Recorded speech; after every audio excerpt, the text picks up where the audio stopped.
is a presentation of Fox Sports. We are Fox Sports. We are St. Louis.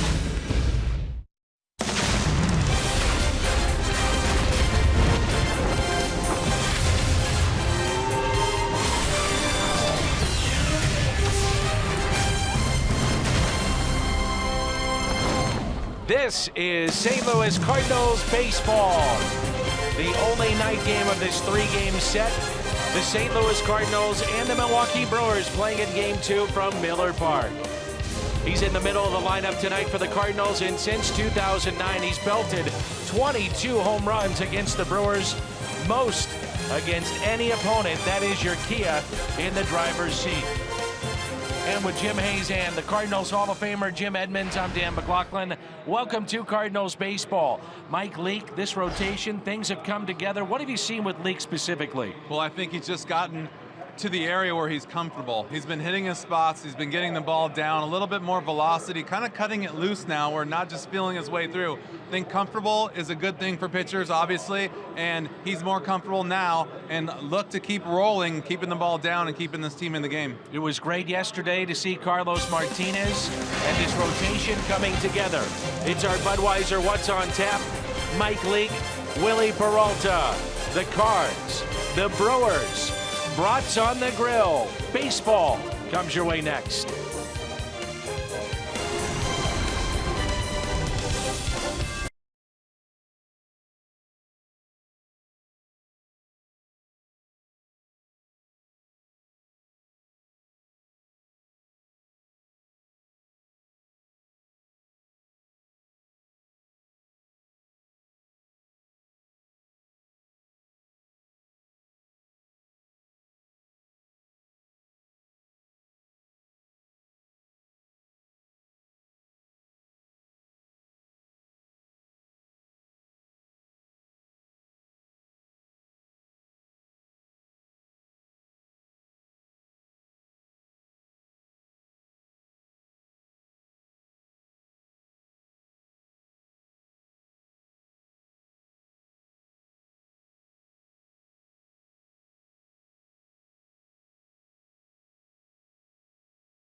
Converge on the United States, the 100th anniversary of the Copa America. It all starts as the United States takes on Colombia Friday at 7 on FS1, or you can watch the entire tournament live on Fox Sports Go. Take a look at our Toyota key to the game. Mike Leake and the Cardinals just keep going the way things have gone in this rotation. Finish the month strong. That's our Toyota key to the game. Mike Leake, Willie Peralta. It's the Milwaukee Brewers and the St. Louis Cardinals from Miller Park. First pitch on Fox Sports Midwest comes your way next.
stars converge on the United States.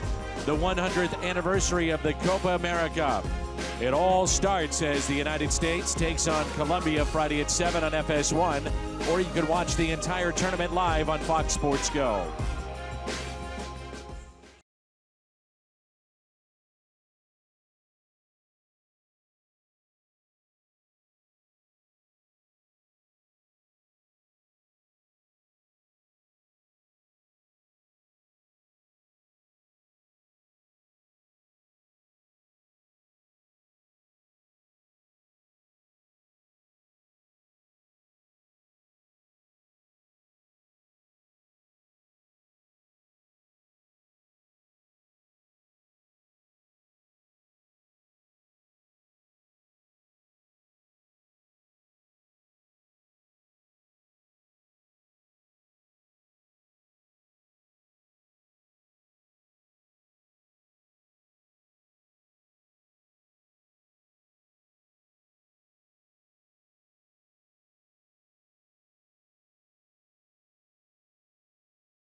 Here in Milwaukee, and Cardinals baseball is brought to you by Bud Light. Raise 1-2 right now. By Chevrolet. Visit your local Mid-America Chevy dealer for great prices on the all-new 2016 Malibu. And by Menards. Save big money at Menards on all your home improvement needs. Rainy and chilly outside here in Milwaukee. Sparse crowd as we get you set for game number 2, along with Jim Edmonds and Jim Hayes. I'm Dan McLaughlin from Miller Park, where the Cardinals start play tonight at 27-25, 9.5 back of Chicago, and Milwaukee in 4th place in the division, 23-28, 13 games back. It was a 4-hit day for Matt Carpenter yesterday. He'll lead it off, followed by Aledmys Diaz, then Matt Holliday, Steven Piscotty, Matt Adams, Randall Grichuk, Yadier Molina, Jed Jerko, and the pitcher batting ninth, Mike Leake. On the mound, Willie Peralta, the 27-year-old, coming off a win in his last start against the Atlanta Braves, as he allowed 2 runs in 5 1/3 in a 6-2 win. And he has had his issues, though, with the Cardinals. He lost back on April 14th, you may remember, at Busch Stadium. He allowed 5 runs in 5 innings. If you go back and look at his last 7 starts against the Cardinals, he is 0-6 with an ERA close to 6. A lot of hitters with good numbers against Willie Peralta. The first pitch to Carpenter is taken for a strike.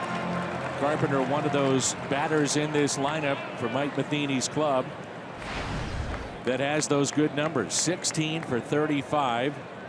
That comes out to a .457 average, 3 home runs.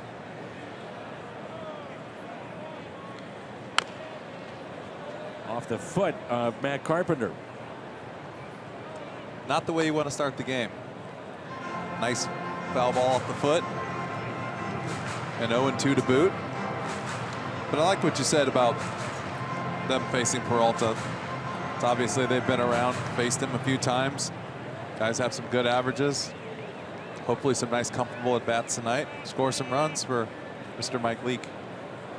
0-2 the count on Carpenter. It was the 9th time in his career yesterday to have a 4-hit afternoon. And the 0-2 pitch. Isn't it odd, though? You look at some of the pitchers and the matchups, and for whatever reason, and this is a guy that 2 years ago was expected to be the ace of the staff, that certain pitchers just can't get through certain lineups. And that's been the case for Peralta against St. Louis. Hold foul and watch out. Yikes. That just disappeared into the black hole right there. It is interesting when you look at the breakdown of different guys against different teams and teams against pitchers. I never really figure it out. Some guys just don't like pitching against certain teams. Maybe sometimes going to that ballpark has something to do with it. We talked about that a few times, but doesn't really do well against left-handed hitters, and we've got plenty of left-handed hitters on this team every year, so has something to do with it a little bit.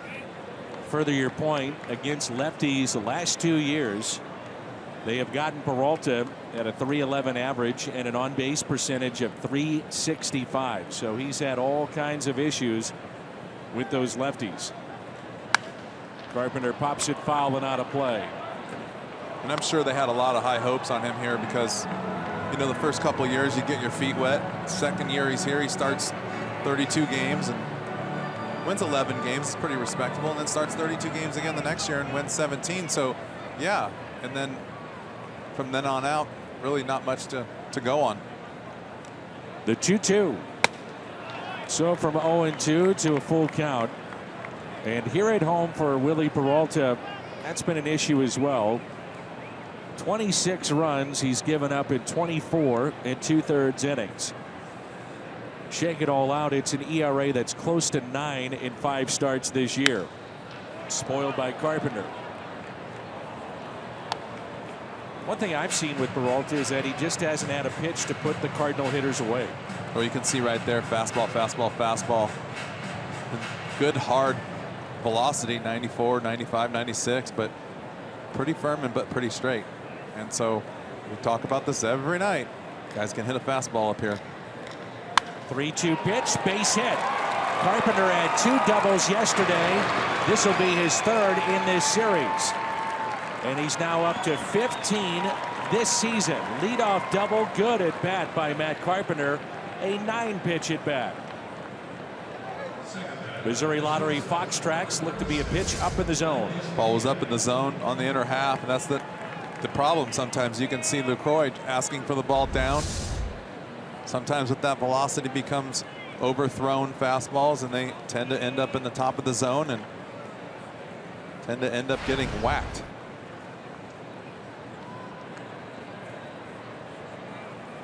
Here's Aledmys Diaz.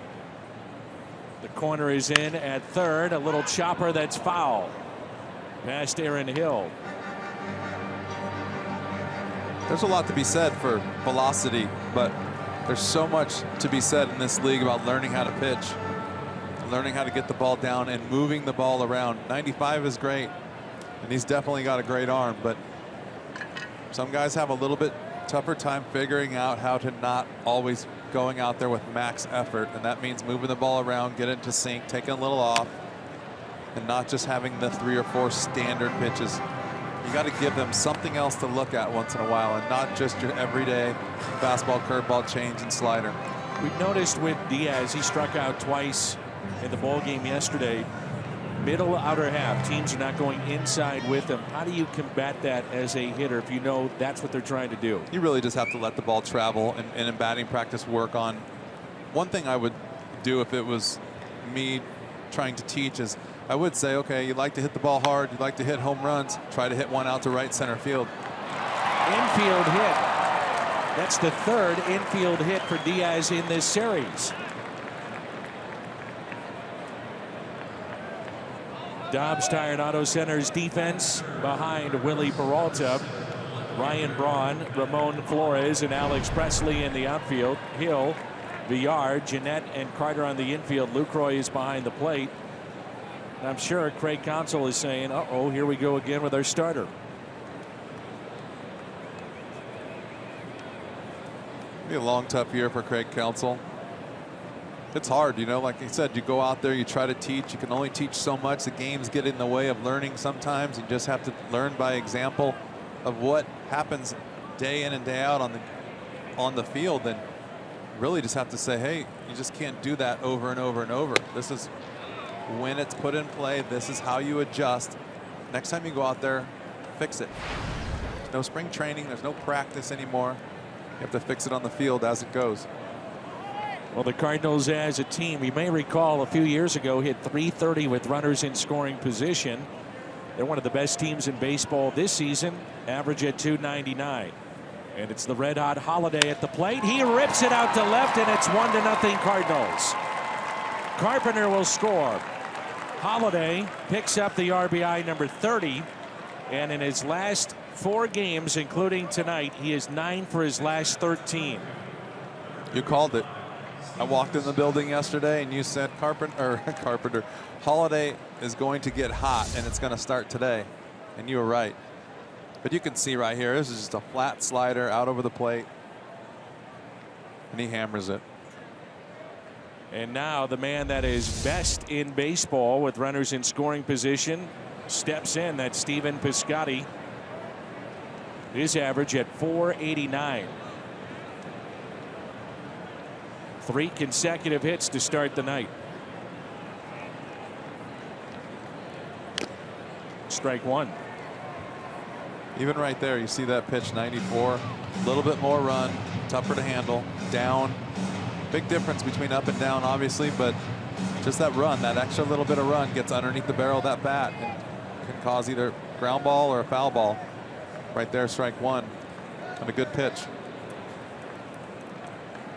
A double by Carpenter. Diaz the infield hit. Holiday base hit to left. That was hit number 1,000 as a Cardinal for Matt Holiday.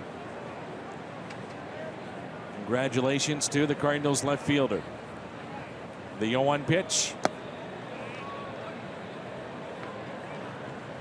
That has been a deal that has worked out for both sides. Holiday, great payday, clearly.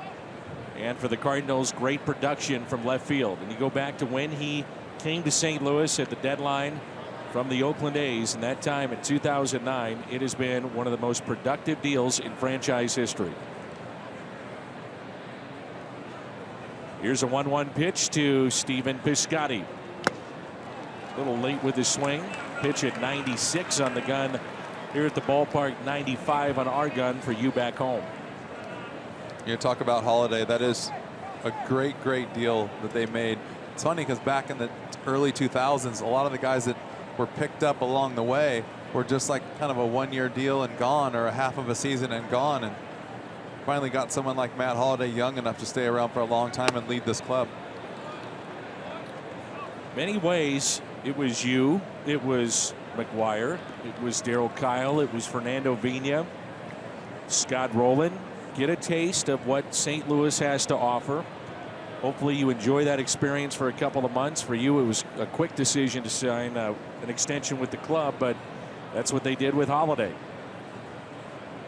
The 2-2. Spoiled. You have a chance to win every year. You're going to get paid. Market value. Once you get comfortable also. Yep. Sometimes the money take a little bit less, but comfort. Matt with his family, big family, wife in the city. They do a lot for charities.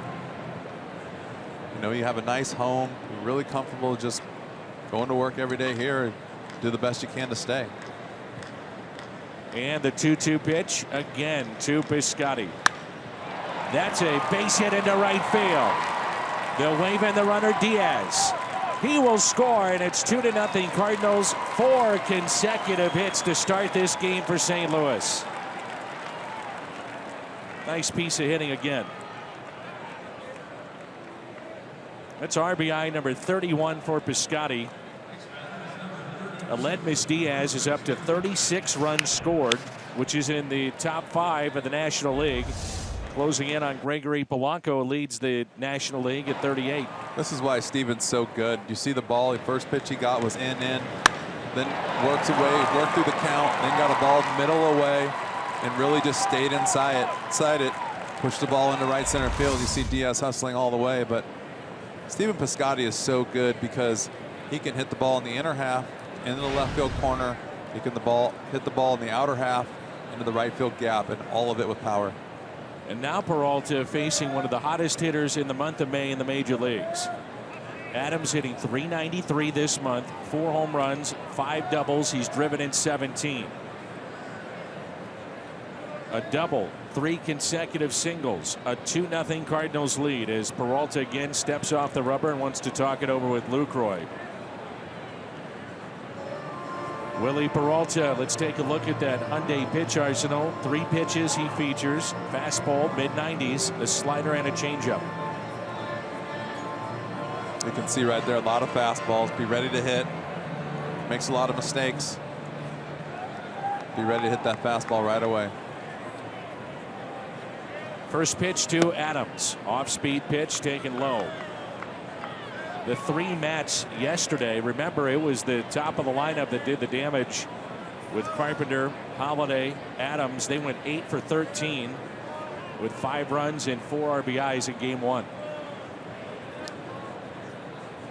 We're off to a decent start already today, huh? I'd say so. 4 for 4. I was trying to think why Peralta just cannot get over the hump against the Cardinals. And we talked about it. He doesn't have that put-away pitch. He's had 2 strikes on a couple of hitters. As Adams sends it down the line in left, Braun is over and makes the catch. Some of the guys in this lineup are low ball hitters, and he throws in that downward plane low in the zone, and I wonder if that's part of the issues here for Willie Peralta. Yeah, I mean, just from watching right now, it's kind of been around the plate, in the center of the plate. Best pitch I think he threw was the first pitch to Matt Adams, which is the breaking ball down, which would be a great 2-strike pitch. But he threw it the first pitch of the at-bat, and it's kind of out of the zone. So get him back up and get after it. He made another good pitch to Matt right there, but every other pitch has been up in the zone and been hit hard.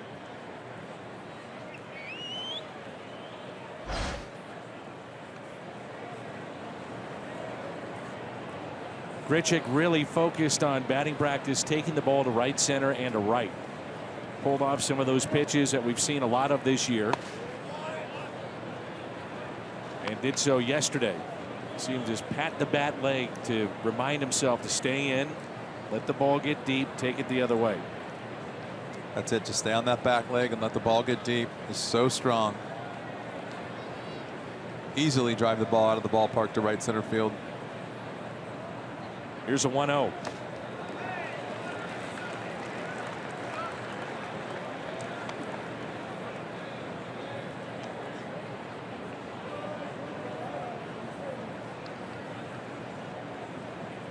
Big part of Randall's game is going to be right there, laying off that pitch.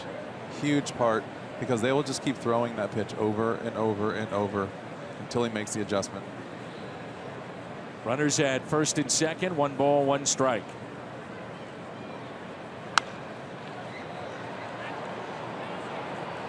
One and 2.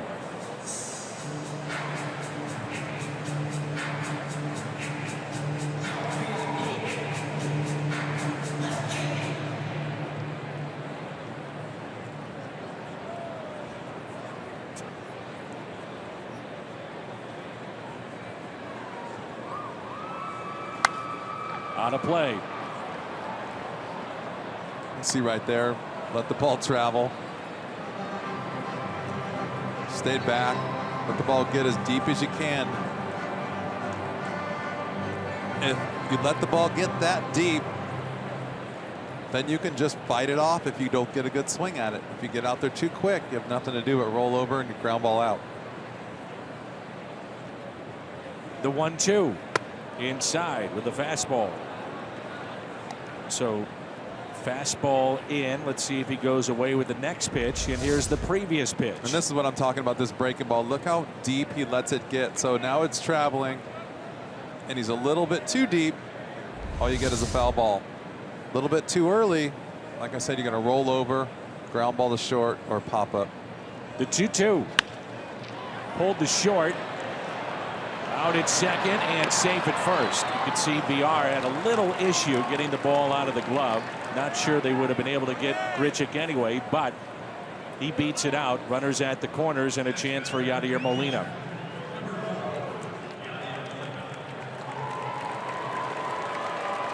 You go back, this is almost the same pitch. It's a little bit away. You can see that the bat gets out in front of the plate. He has nothing, there's no way to slow down the bat. There's nothing else to do but roll this ball over right here. Just a little too quick. Not recognizing the pitch early enough to be able to let it get deep, stay back. And you get stuck. Yadier Molina is 4 for his last 41. Average has dropped from 333 to 277.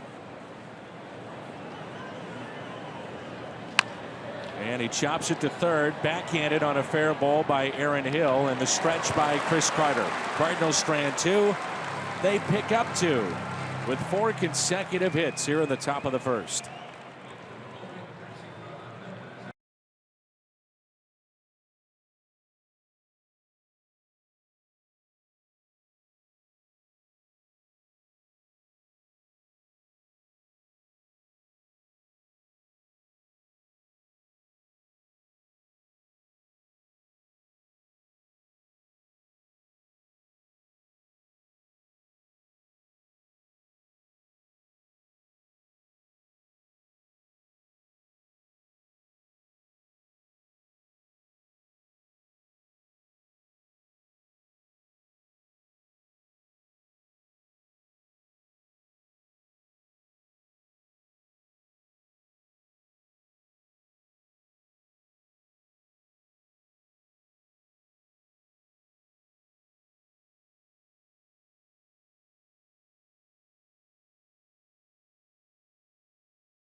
Of 2-0 as we welcome you back to Millard Park.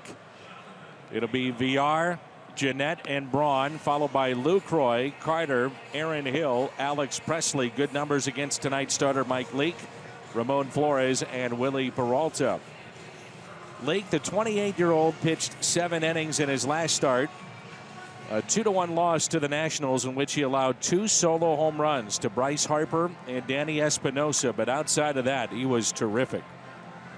Cardinals defense presented by Dobbs, Holiday, Grichuk, Piscotty in the outfield, Carpenter, Diaz, Jerko, Adams along the infield, and Molina behind the plate. Talked about Matt Adams' great month of May. Same could be said for Jonathan VR. Hitting .355 with 17 runs scored this month.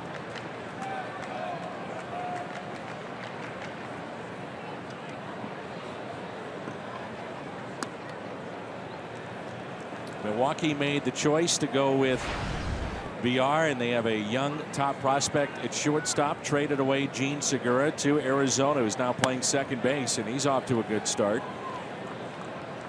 But VR, a .408 on-base percentage that leads all Major League shortstops. 18 steals this year. Little chopper that rolls foul. So early on, your former teammate on the mound here with Mike Leake, what do you watch for to see if he's on and Mike Leake in a typical start? Location. Really, it's just location. How close to the glove he is with each of his pitches. Viotti's away and down. You want him down and away. And even watch inside if he's around that glove area. And if he has to go up, you want him to be up there.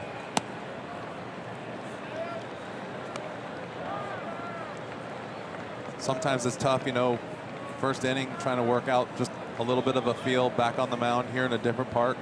Try to throw the ball in right there. Obviously didn't get it in, but just keep working until you figure it out, get it down. And the key is to be able to hit that spot down and away when you need it. Sometimes inside is the hardest thing to get during the course of the game. 3-2 the count on Jonathan Villar. Strikeout to start the night for Mike Leake. And Villar having words with our home plate umpire, Angel Hernandez. Missouri Lottery Fox Tracks, that's outside the zone. Just a bit outside. Close, though. I think with Angel Hernandez, you might want to be ready to swing the bat. Well, there's certain guys that have reputations. As you know, you played in over 2,000 major league games and probably had a certain umpire behind the plate for, let's say, 40, 50 games, and you know their zone for the most part. Yeah, you do. You also know the strike zone, too, so it gets a little frustrating sometimes when you know you've taken a good pitch, it's off the plate. You feel like you deserve to walk. Scooter Gennett with a fly ball to Holiday for out number 2. The Hyundai pitch arsenal for Mike Leake: fastball, slider, cutter. It is a knuckle curve that he throws, not a lot, and he'll mix in a changeup as well. Even though he lost his last start, Leake is 3-1 with a 1.29 ERA in his last 4 starts, winning 3 of those. ERA is lowered from 6 to 3.90 as Braun hits it out of play. See Ryan Braun so good at hitting the ball the other way. You see that pitch right there is up, kind of middle away a little bit, but up, and you would think hammer that ball. Lets the ball get deep because he knows he can hit the ball out of the ballpark to right center field. 0-1 is a ground ball. Diaz charges, gloves, throws. 1-2-3 go the Brewers in the home half of the first. 2-0 St. Louis.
TV Premium. It's the #1 live streaming sports service, delivering everything you've come to expect and more. Blackout and other restrictions apply. Visit MLB.tv for details.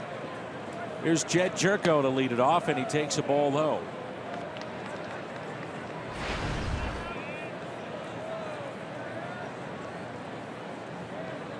.235 his average this year.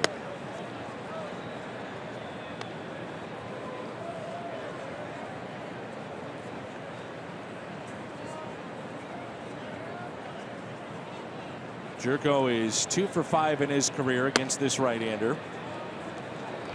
Colton Wong 5 for 25. I thought we may see the lefty against him because of the issues that he's had against left-handed batters, but that's not the case. And a 2-1 pitch.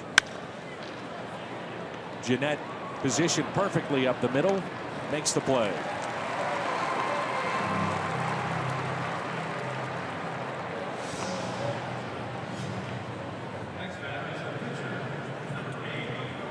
We haven't seen it yet, but Mike Leake can really handle the bat. He is 2 for 17 this year with a double and RBI, no sacrifices. You saw it in a brief time with the Cincinnati Reds. This young man can swing it. Does have a good swing. Come to the big league straight out of college pretty much, so he's used to hitting, but that slowly goes away as you get older. Less and less hitting.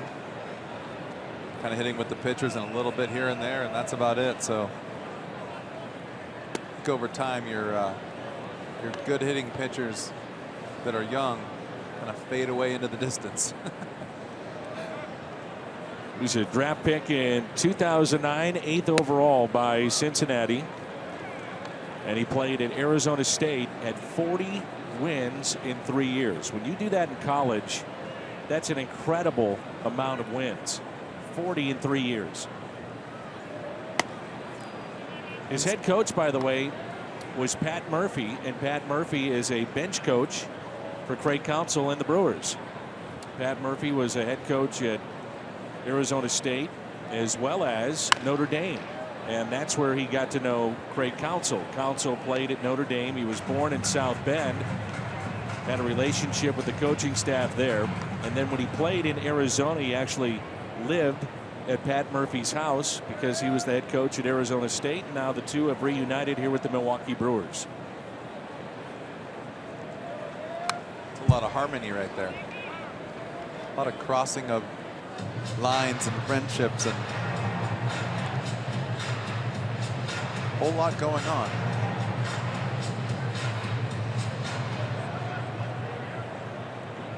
Yeah, you said Mike having 40. There's Leake at a high fly ball out to deep center field. Stays in the ballpark as the catch is made on the track by Ramon Flores. Well, there you see it. You see that he can swing the bat. But I was going to say, Mike having 40 wins in 3 years at Arizona State. You don't really hear of Arizona State being a powerhouse in college baseball right now. Always been good, but there's a few extra wins I'm sure he could have received over the years in the tournament.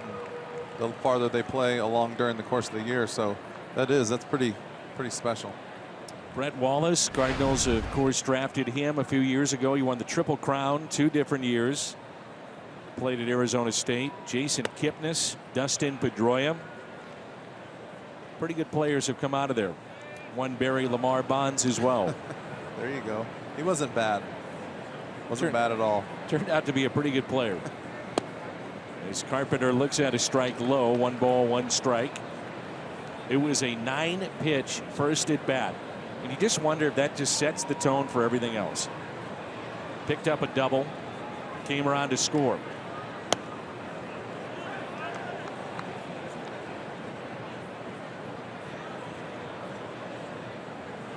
The shift is on here for Carpenter. He is now 9 for 17 this year against Milwaukee. And 6 of the 9 hits have gone for extra bases.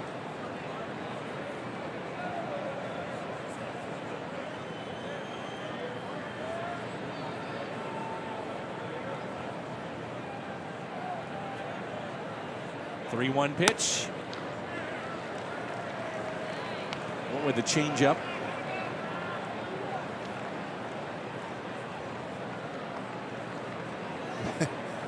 Yeah, it's tough. Like you said, the guy's got your number, but when you keep rolling sliders up there and getting behind, it's tough to pitch in this league, especially against this offense the Cardinals have and have had for a few years now. Carpenter, a backhanded stop by Carter to Peralta, and takes a hit away. Very nice play from the veteran Chris Carter, who was with Houston a year ago. So Peralta gets a 1-2-3 top of the second, highlighted by this diving stop. The glove of Chris Carter. Midway through 2. Cardinals.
Always great to have him with us. That's Jim Hayes in his first report tonight. Jimmy, what do you have?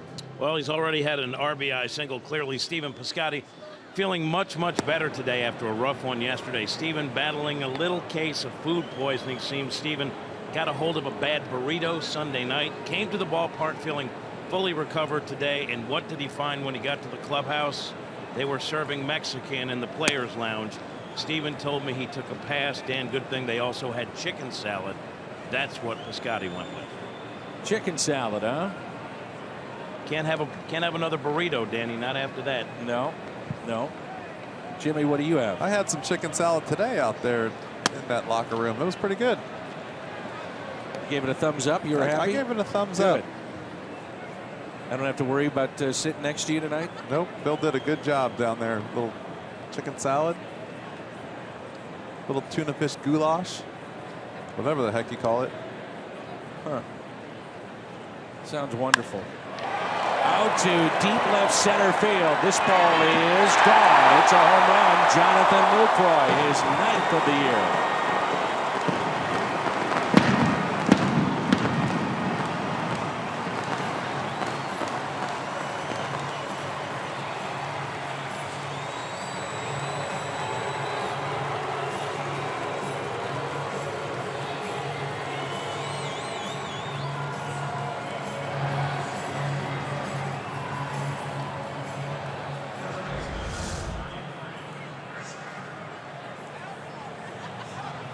Just a sinker that didn't really sink, Dan. Stayed up in the zone. Jonathan Lucroy did a good job keeping his hands inside the ball and just getting it over the fence in left center field. The 10th home run allowed by league. That's most among the starters so far this year. Here's Carter. Speaking of home runs, he's 4th in the National League with 13. Just 2 behind Yoenis Cespedes of the Mets, who has 15. The 2-0 pitch.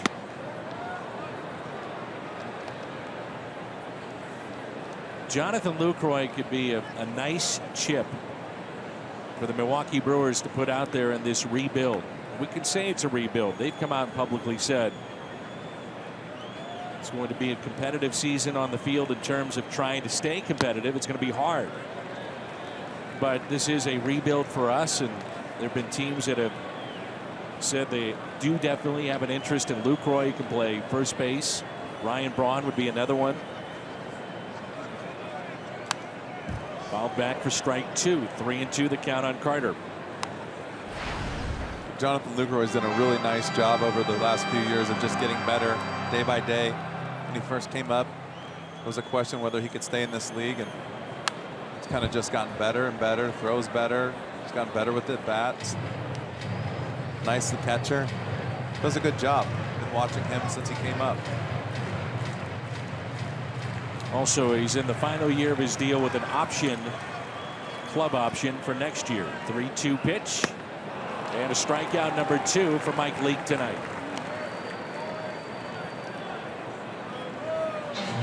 In support of May, it's Mental Health Month. Fox Sports Supports proud to team up with NAMI, the National Alliance on Mental Illness, and their commitment to improving the lives of families and those affected by mental health conditions. Learn more about how to be stigma-free and visit foxsportsupports.com. Sinker misses low to Aaron Hill, the former Diamondback.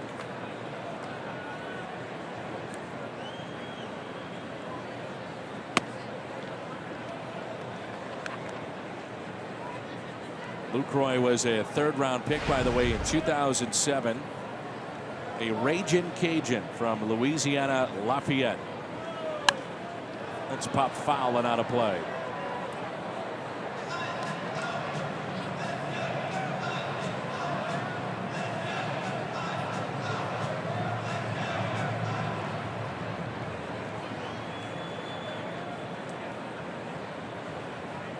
The 1-2 pitch. Ground ball to third. Carpenter gets it on the short hop. Throws on the run for out number 2. Another one of those infield plays. Matt Carpenter came in having to charge that ball. That little short hop. Yesterday he let that ball bounce one more time. Kind of got on his heels, but today made the effort. Charged the ball knowing that he's a little bit closer to the plate today. Make that play on the run and just throw it over there nice and easy. There's Alex Presley, and he takes a breaking ball for his strike. 9 for 21 against Mike Leake.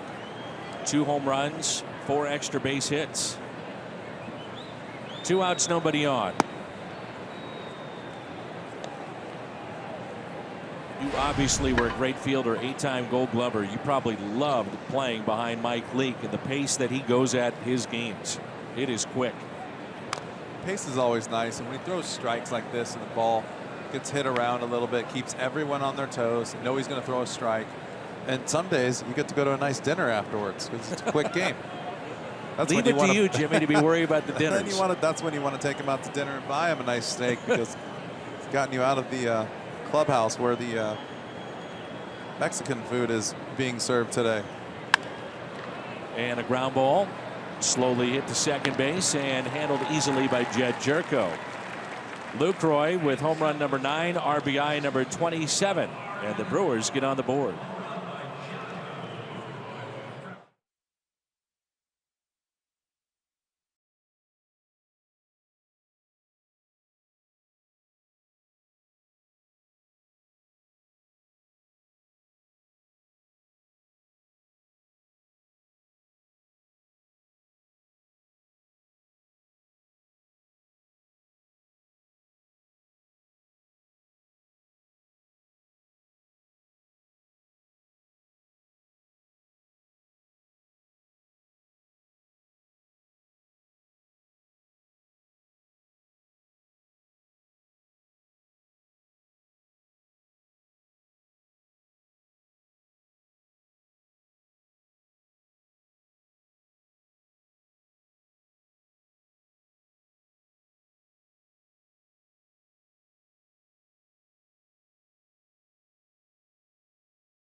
Baseball is brought to you by Ford, the official cars and trucks of the St. Louis Cardinals. He broke the tee by Steel Outdoor Power Equipment. Quality, reliability, and value. Find a servicing Steel dealer at steeldealers.com or search STIHL.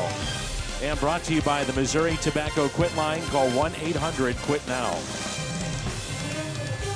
The first young man had a hack, didn't he? He did.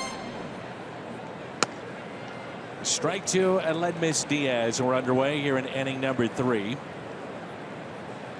The Milwaukee Brewers, originally founded in 1969 as the Seattle Pilots expansion team in the American League, as Diaz hits it out to center. And that lasted there just one season. Came to Milwaukee, played at old Milwaukee County Stadium. Bud Selig acquired the franchise out of bankruptcy court and moved them right here to Milwaukee.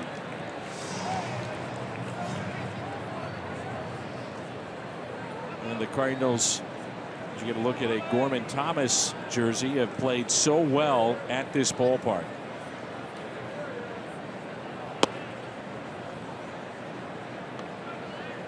Cardinals gave Mike Matheny the reins in 2012. And the Cardinals are 51-25 against the Brew Crew. As Holiday breaks his bat, slow roller right side for out number 2. As a matter of fact, a win tonight would be another series win against the Brewers. They haven't dropped a series against Milwaukee since April 30th of 2014. It's a long time.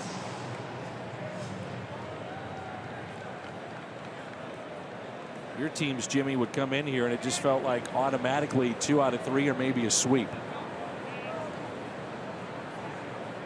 Back in those days, it felt like you had to go out there and win series against teams that weren't in the top echelon of the league and the division. And I think the Brewers have really put a couple of teams together in the late 2000s, early teens a little bit. Like you said, now rebuilding a little bit. So definitely going to be a challenge for them to win a series here and there against the Cardinals, but you never know. That's why they play the games, right? That's right. 3-0. 1998 Brewers joined the National League Central. And remember, they did have an association with the National League when they were the Milwaukee Braves.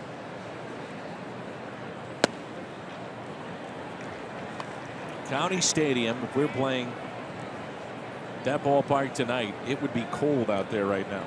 It'd be cold for probably another month or so. Cold and wet. The 3-1 pitch. And a walk to Piscotty on base for the second time.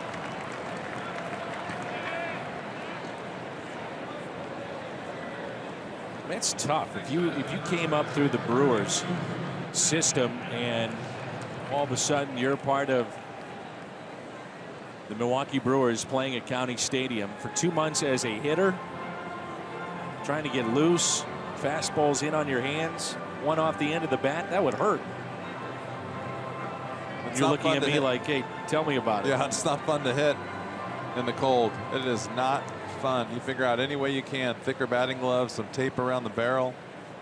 Guys are starting to use tennis racket, cushion, stuff around the handle. Anything it takes to take a little bit of that vibration out of hitting the ball a little on the inner half of the bat, but I've seen some guys do some crazy things. Here's a shift put on for Adams. He could bunt. We've seen that before. Matt will take a peek and look at that shortstop position, and with 2 outs, I'm not sure he would do it here. But he's shown the propensity to be able to drop down a bunt and beat that out. Just push it towards the left side. Said he got the idea after talking with Anthony Rizzo, another power hitter that would drop down bunts. Takes it the other way, backhanded stop, long throw. What a play. Jonathan VR, outstanding play. It's short. 2-1 Cardinals.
deal.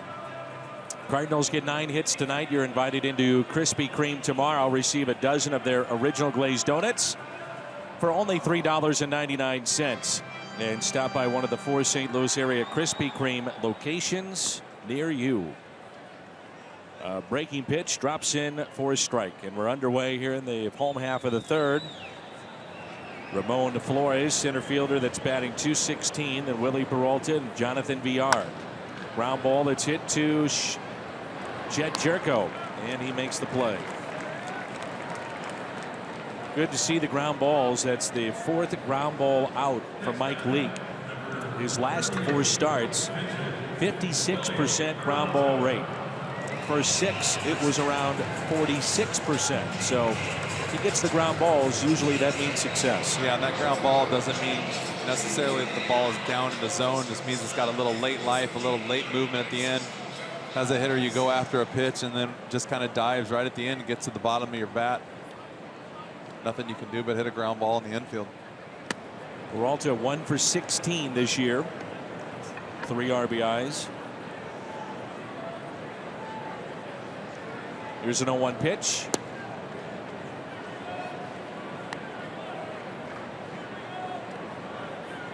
Mike Leake has had issues with Milwaukee. As Peralta lines it into right. There's Piscotty. Last saw them April 13th back home at Busch Stadium. Took a no decision. That was a 6-4 Brewers win. Last 7 starts, his team has come away with a loss. And in those starts, he's won at 4.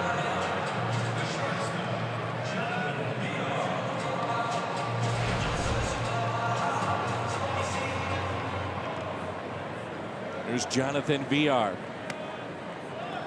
Originally signed with the Phillies, then was traded to Houston in the Roy Oswalt deal, and traded in the offseason from Houston to Milwaukee.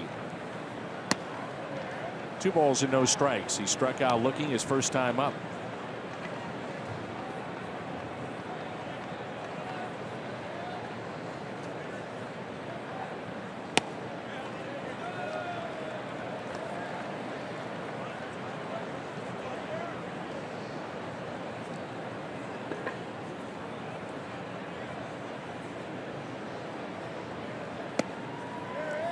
Three and 1. Leake has allowed 1 hit tonight. That was the home run by Lucroy back in inning number 2. 3-1 pitch pulled foul.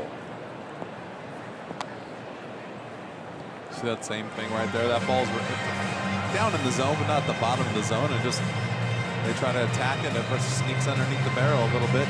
Just a high chop ground ball. Look there at Derek Lilliquist. Going to base it out to left for the 2nd hit of the night for the Milwaukee Brewers.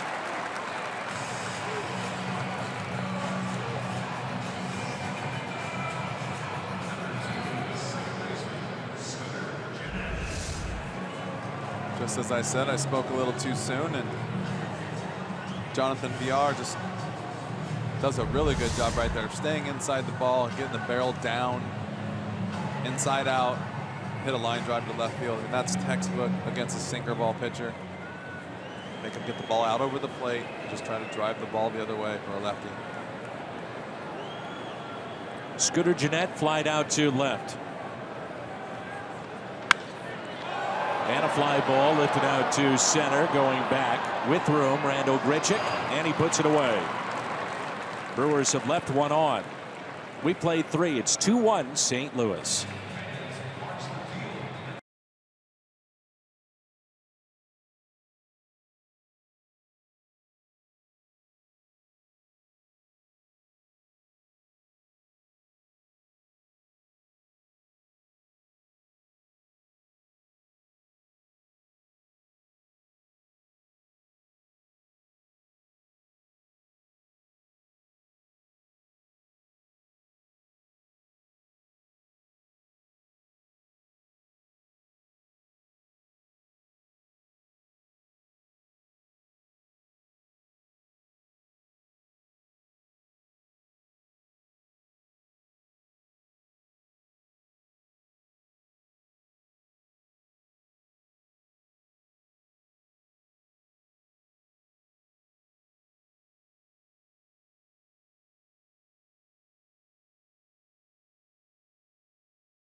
sign him up. This young man, a pretty good arm. Let it rip. Well, with Angel Hernandez behind the plate, that would have been a strike. 2-1 St. Louis in our game summary. It's Grichuk, Molina, and Jerko.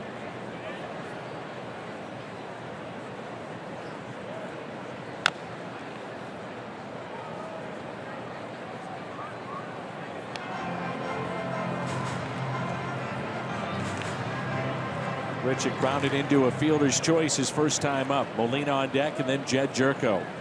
2-1 Cardinals. They had 4 consecutive hits to start tonight.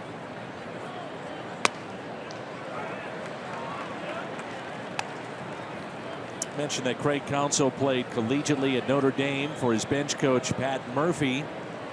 1997, he scored the winning run in Game 7 of the World Series for the Marlins. Good piece of hitting there by Grichuk.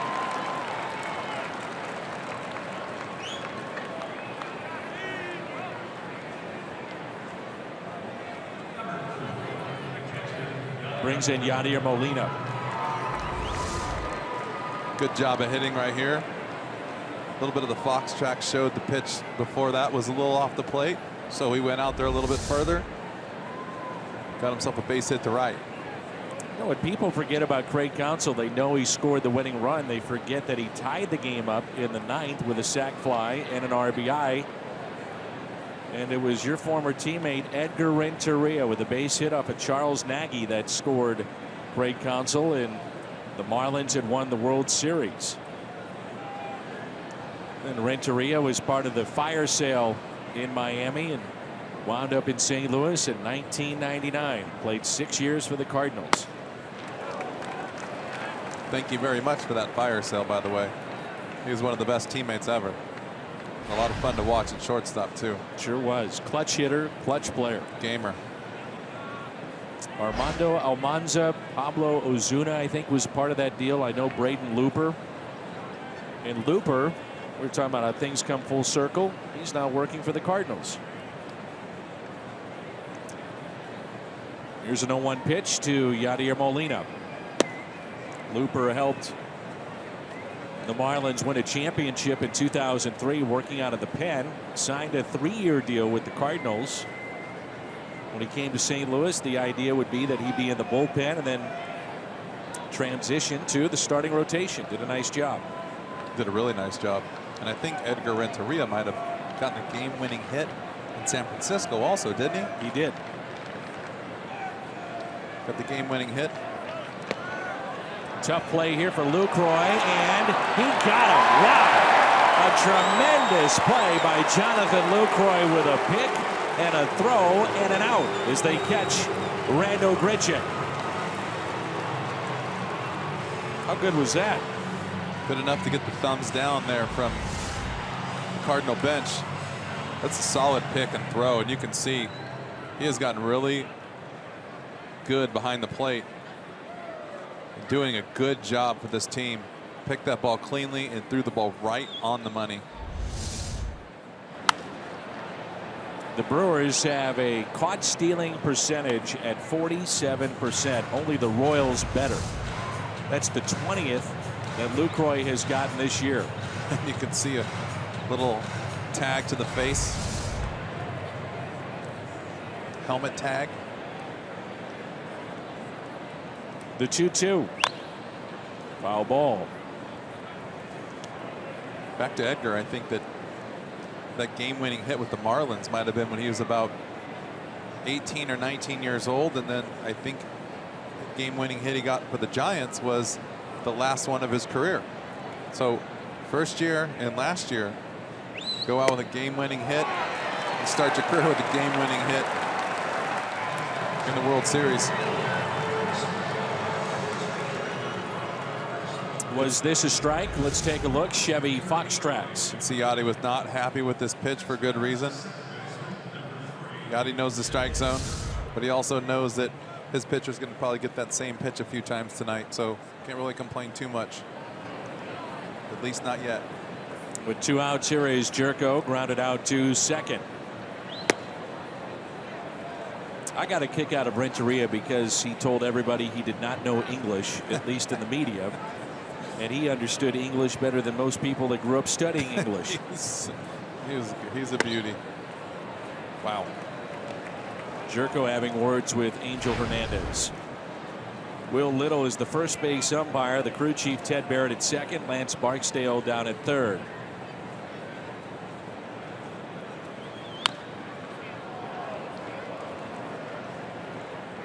The one thing about Edgar was it wasn't that he didn't understand English. He was just uncomfortable speaking it. And I remember when he first came over, I would do a few interviews for him. And then finally I said, listen, you got this down. You don't have to have anybody else help you. Everybody in baseball now, mandatory, has to travel with an interpreter. The Cardinals have theirs with them here. Sometimes more than one. A lot of times it's either a fellow player or a coach that helps out. As Jerko reaches for it, that's a base hit out to left.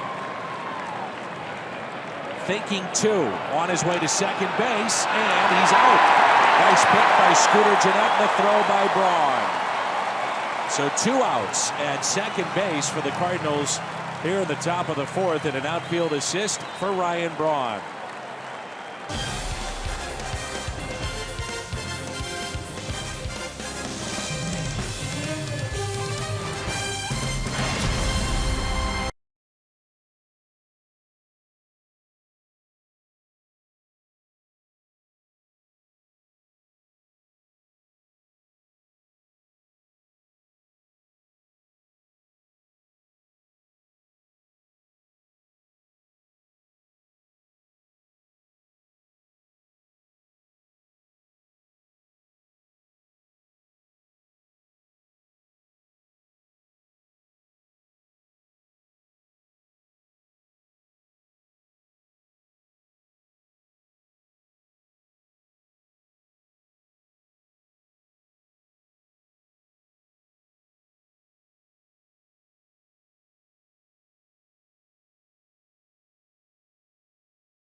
We were talking about interpreters. Jimmy on the pregame show had a chance to be with Eugene Koo and Seung-Hwan Oh.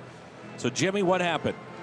Well, Oh, through Eugene, the interpreter, told me that he's loving every minute of his major league experience. And as for the success he's having this season, it's apparently more than he expected. I didn't see this coming, Oh told me through the interpreter, Gene. His English, Dan, is getting a little bit better. And I asked him to drop some on the pregame audience. Dan, he gave us 3 English phrases, and they were pretty good.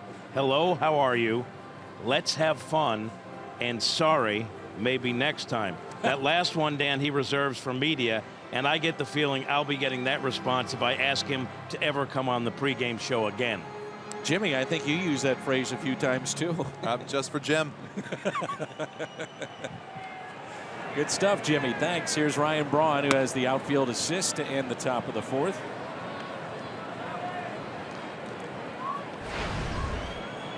Ryan Braun right now is second in the league at hitting at .351. As he hits a ground ball back to Leake, number 1 in the league. So you go from .351, number 2, number 1, Daniel Murphy at the start of play at .395. This late in the season, there hasn't been anybody this close for nearly 10 years. Chipper Jones was the last to be around 400 after Memorial Day. That's a feat. I mean, that's 2 solid months of being locked in. It's incredible. It's incredible. It's like you guys were saying the other night on the telecast about seeing teams for the second time around, guys making adjustments. Here's a Lucroy.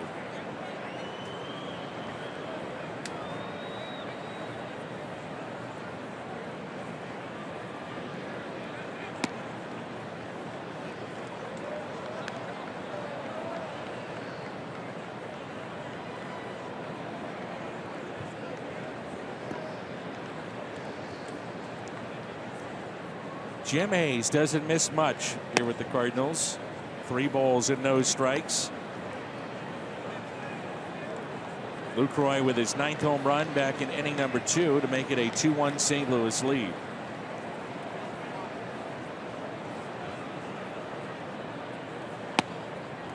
Jim Hayes likes to check in on Jim Edmonds just to make sure that he's happy. Always happy, Danny. Always happy. Yep. And so is this man next to me. Always happy. 3-1, turns on it and somehow kept that fair. Off the sidewall, Lucroy digging for 2, and he's 2 for 2 tonight. Home run and now a double. Good piece of hitting to turn on that and keep that fair. Another ball on the inner half of the plate. Keeps his hands inside.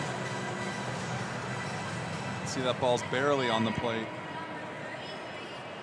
A lot of guys can't keep that ball fair. The art of hitting is try to keep your hands inside the ball and then whip that barrel through. But you try to yank that ball, you hit that ball 30 feet foul. We talked about it, I guess it was about a week ago or so, but Albert Pujols had the uncanny ability when pitchers tried to go in of somehow getting his hands through and the barrel still in the zone to hit an inside pitch. It's incredible. There's a high fly ball lifted out to right off the bat of Carter. Catch made by Piscotty. Lucroy will tag up from second to third.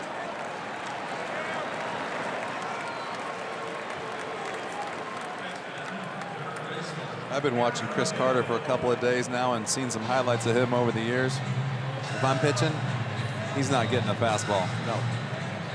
He's a good fastball hitting. Jimmy, he's got 68 strikeouts. Not many on fastballs, I bet. Now it's Aaron Hill outside of the home run by Lucroy. Milwaukee's had a single by VR. He was left stranded. A double by Lucroy now this inning to account for their 3 hits. And now time is called.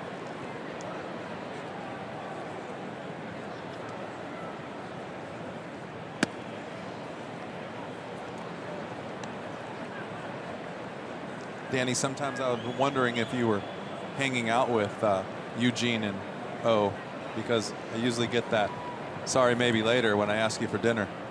Oh. That hurts a little bit. You know what they say, the truth hurts. You know what O had the other day, and Jim Hayes is on everything. Shake Shack. Ooh. O had never had a Shake Shack, and Jim tells us he loved it. I've never had the Shake Shack. Really? I've not. Jim says he had crinkle cut fries. Good pitch, 2-2. See, if you get him up here in the booth, the knowledge is endless. So much more stuff for us to cover. I could not hear all of the interview, but I saw Jim give away a jar of something to Seung-Hwan Oh as a gift, I guess. And a strikeout of Aaron Hill. Good pitch by Leake. 3rd strikeout, and he keeps it a 2-1 St. Louis lead.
Here's Mike Leake. He'll lead it off.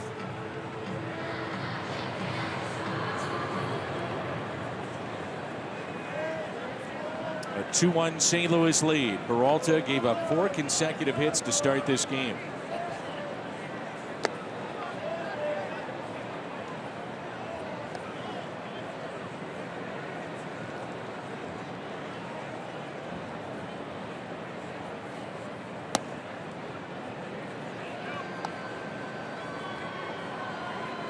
One ball, 1 strike, and now shortstop VR comes in.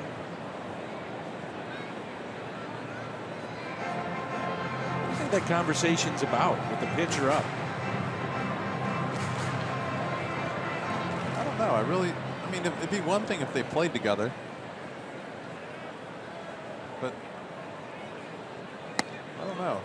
Hey, you're just getting used to seeing Peralta on the mound, and as you said, haven't played together prior to this season. VR was acquired for right-handed pitcher Cy Sneed. Remember, they traded K-Rod, Luis Sardinas, Adam Lind, Jason Rogers, Gene Segura, Chris Davis. So they've had a lot of players gone and no longer with the big club. But they did replenish their system.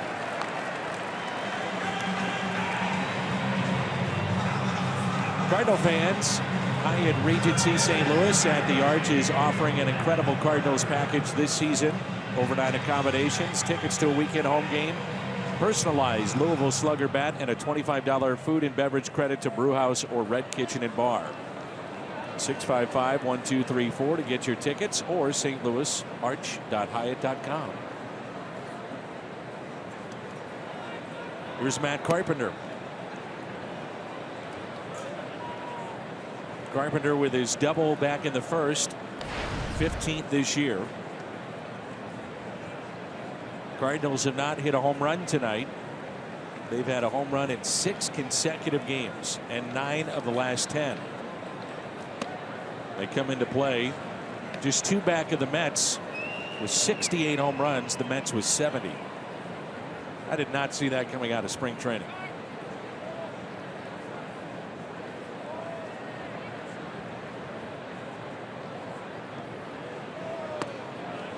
I was going to say, if these guys were still hitting in Florida, you wouldn't see them now. No. The wind blowing in off the water.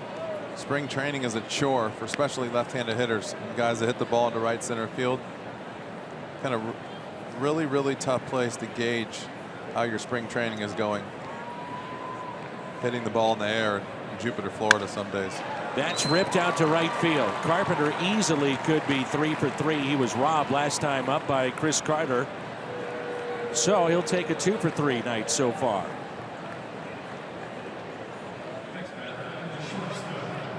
Come back off from his few days off and put his 0 for 8, and looks like he's locked in now where he's really swinging the bat well. And it's so fun to watch him hit too, because he's so balanced and it just takes so many good swings.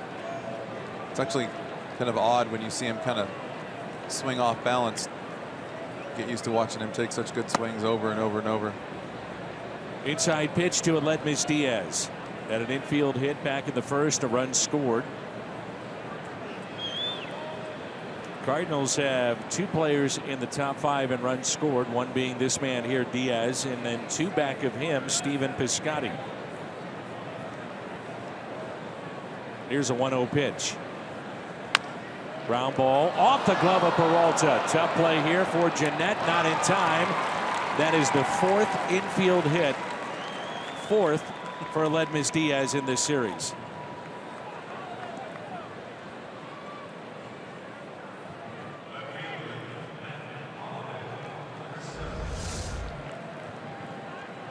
A little bit of a shift on here, and if that ball gets through, I think that's an easy double play, but kind of hard to leave that ball alone when it's hit right at you. Ball was hit right back up the middle, and you can see sometimes you just want to tell the pitcher, just get out of the way, let the ball roll. Got a better chance at making plays when the ball's rolling faster. But Willie Peralta right there just couldn't lay off. High chopper. start to stir now in that Milwaukee bullpen. They have made an addition to their franchise. They claimed the former Cub Neil Ramirez on waivers. Cubs designated Ramirez for assignment back on May 21st. He's trying to get back right, dealing with arm injury, shoulder injury. He had an ERA close to 5 in 8 games. They have 7 right-handers in their pen. They start to stir. 1 out, and here is Holiday. Strike 1.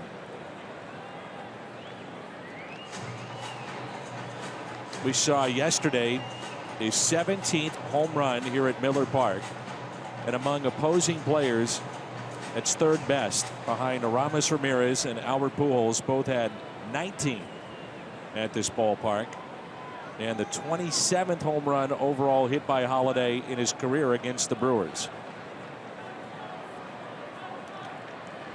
The 0-1. Now 0-2. I was going to say, after that first pitch, it looked like he's been seeing the ball so well and feeling so comfortable that he's almost swinging at every pitch that's coming up there because he thinks he's going to crush every fastball that comes up there. But even when that's going on, you still have to lay off those nasty sinkers down and in. Buy yourself a fastball out over the plate. Pitch that he hits better than almost anybody in the league. Fastball up and away. Big gap in left center field, and an 0-2 pitch to Holiday. Chops it to Chris Maloney. Chris, a former star at Mississippi State. Baseball powerhouse that is in the top 10 in the country again.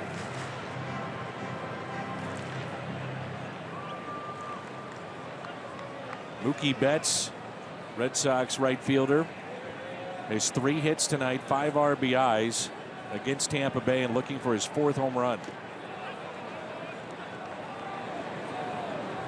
He's coming off that long hitting streak. So you're saying he's got 3 home runs tonight, is what you're saying? That's what I'm saying. Nice. Surprised we didn't get that report from Jim. He's all over it. He only gives you the pertinent information, like Seung-Hwan Oh, the final Buddha, making an appearance at the Shake Shack.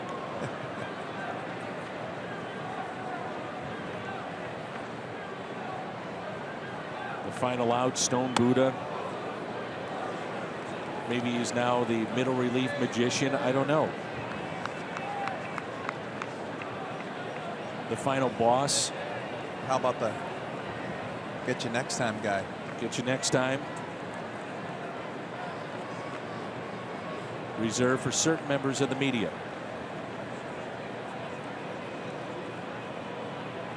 Here's a 2-2 pitch to Holiday. And it's a base hit into center field. Carpenter being waved in. Flores mishandles it in center, and a run will score. And Holiday picks up his 2nd RBI tonight.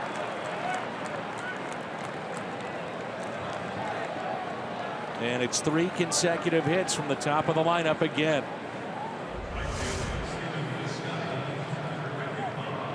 Try to get that ball in. Didn't get it in enough, and it's up, like I said.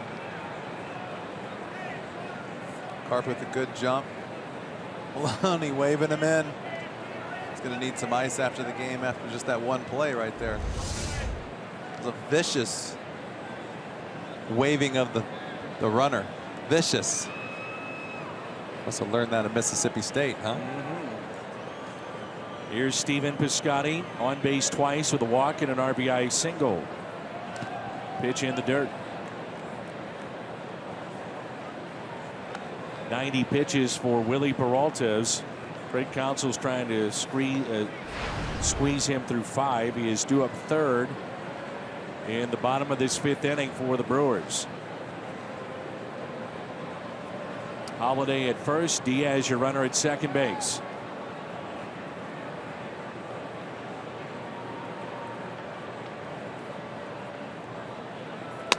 Cardinals had a situation in yesterday's game, if you missed it. 2 of the 6 runs scored via a wild pitch. And the first time that's happened since 1989, and that was against the Atlanta Braves. And one of the pitchers that threw a wild pitch that led to a run scored by Ozzie Smith, the Cardinals pitching coach, Derek Lilliquist. Former pitcher with the Braves. Derek was a high draft choice out of the University of Georgia. Great player in the SEC. 6th overall pick back in 1987. Cardinals pitching coach. Some say, I went to a coaches meeting and they were saying that Lilly was one of the best prospects ever to come out of college in a long time. Like they were bragging about, I guess he had gone up to a visiting trip, maybe actually it was out of high school, a visiting trip up to Stanford, and they said if this guy signs with us here, we're gonna have the best player in the nation. That's high praise. It's very interesting to hang out with these coaches once in a while. They've all had so many different and good careers and have been around the game so long. 3-2.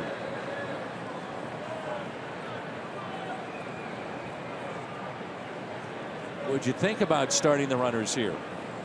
Piscotty with 35 strikeouts on the year puts a ball in the gap, and all of a sudden your lead is 5-1. Be a chancy move. We'll see. They are running, and the pitch is in the dirt, and the bases are loaded. That was a good call on your part right there. And I didn't want to break the rhythm of the game, but I was going to say that if he throws him a fastball, he doesn't locate great. And then Steven's such a good hitter, he can lay off the breaking ball. Inning started with a strikeout of Leake. Carpenter a base hit into right. Diaz hit a ball that should have been a double play, go off the glove of Peralta for his 4th infield hit of this series. Holiday muscled a base hit into center field to pick up an RBI, his 2nd of the night. Then Piscotty now his 2nd walk of the night.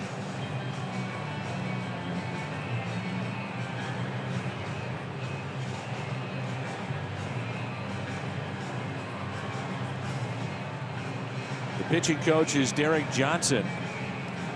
First season as the Brewers pitching coach.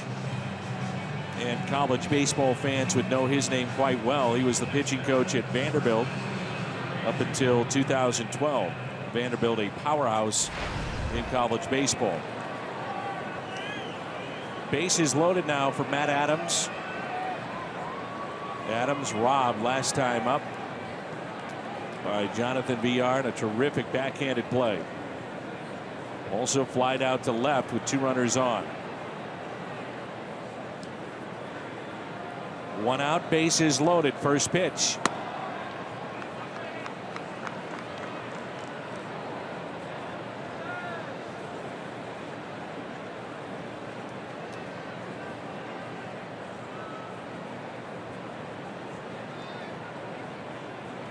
Opportunity for the Cardinals to bust this game open. The 1-0. Adams, a ground ball right side, backhanded by Carter on to first, and they get the double play. Carter, VR to Willie Peralta, and a big double play.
Greater coverage of Major League Baseball brought to you by T-Mobile. Jake Arrieta starting tonight.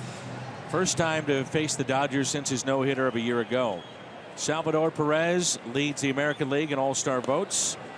And Jose Fernandez, 7 innings as the Marlins lead the Pittsburgh Pirates. He's been very good at home over his career. There's Alex Presley, and that slap foul. Arrieta, by the way, the Cubs have won 24 straight in which he started. Now think about that. It's incredible. That is incredible. You think about it.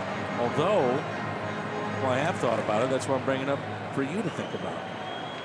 I'm still watching this floating strike zone. Sorry. The Cardinals got to Arrieta last time out in St. Louis. The Cardinals did a really good job against Arrieta last time, and it's good news for the future. 2-1 pitch to Alex Presley, and a ground ball chopped towards second. Jerko gloves and makes the play.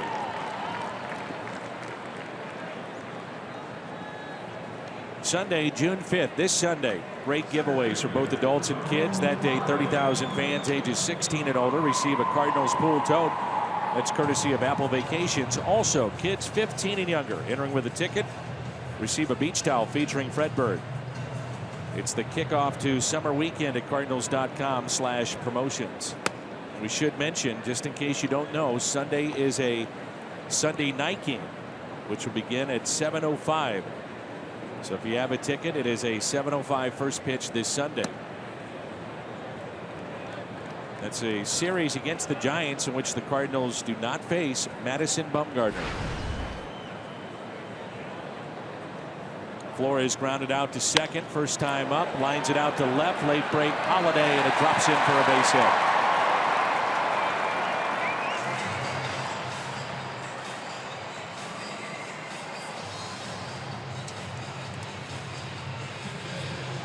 The Kubota power stats, looking at the home run leaders for the Brewers so far this year. Carter at the top of that list with 13, Braun with 9 in limited time. He's been dealing with back and neck issues. Lucroy, he's up to 8 now. That is updated with his home run tonight. Aaron Hill was 6. Power stats brought to you by Kubota. That'll be it for Willie Peralta. Gives the Brewers 5 innings tonight. Keon Broxton is your pinch hitter.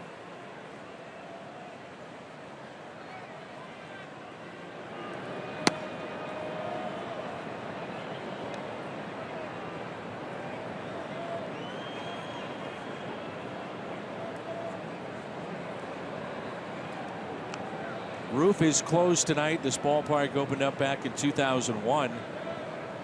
And as you were telling me, Jimmy, the ball does not fly nearly as much during those day games with the roof closed. The paneling beyond the wall in left and right center is open, but when that roof is closed, it does become more of a pitcher's park. Yeah, you want something open here, a little bit of air. Sometimes the wind will blow in, those panels will be open in the outfield and the roof will close, so the only way the air can get in here is through those windows. It actually blows in from the outfield towards the plate. It's nice when the roof is open and those panels are closed. Sometimes that equals to home runs.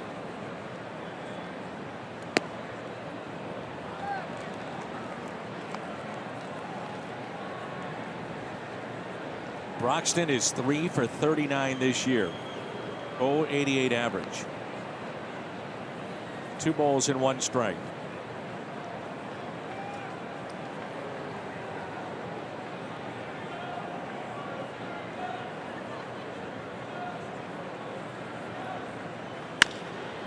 Tough to turn 2. He gets down the line well. A turn by Jerko. They do turn it. It's a double play.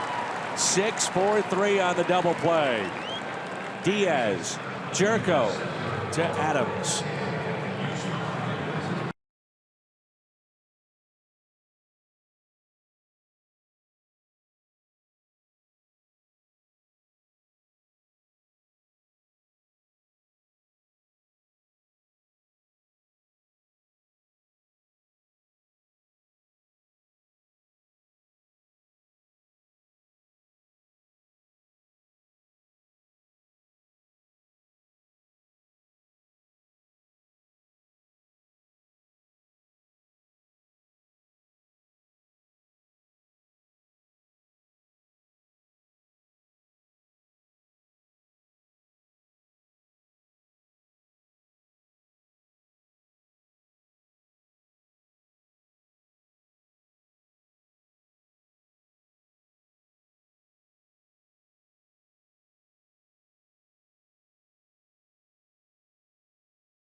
Go.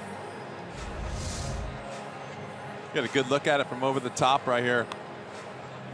Diaz nice and smooth, and Jerko quickly gets rid of it.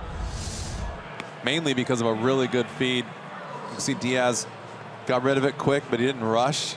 Didn't make a bad throw. Give the second baseman a good opportunity to get it right where he needs it and turn it. That's the most important part. Whatever's over that bag is the important part of turning the double play. And whoever, whether it be the second baseman to the shortstop, the second baseman, that transfer over the bag is the toughest part. Probably the most important part of turning a double play. New pitcher in is Carlos Torres. Pitched with the Mets 13, 14, and 15, and he signed as a free agent back on April 2nd, and it is our Chevy call to the pen. Last pitched on Saturday against Cincinnati. First pitch swung on and missed by Grichuk. Peralta 5 innings, 3 runs on 9 hits, struck out 2, walked 2.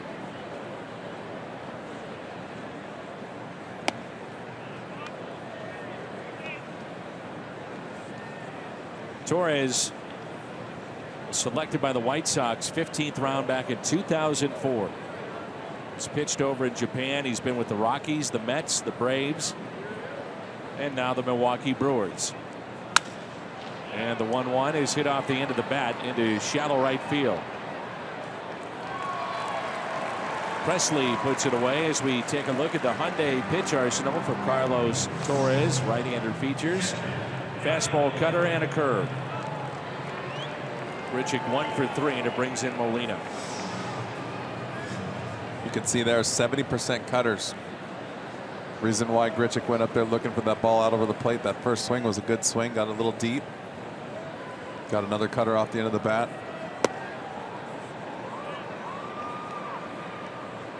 With the win tonight, the Cardinals would be 30 games above 500 in this ballpark, which opened up back in 2001.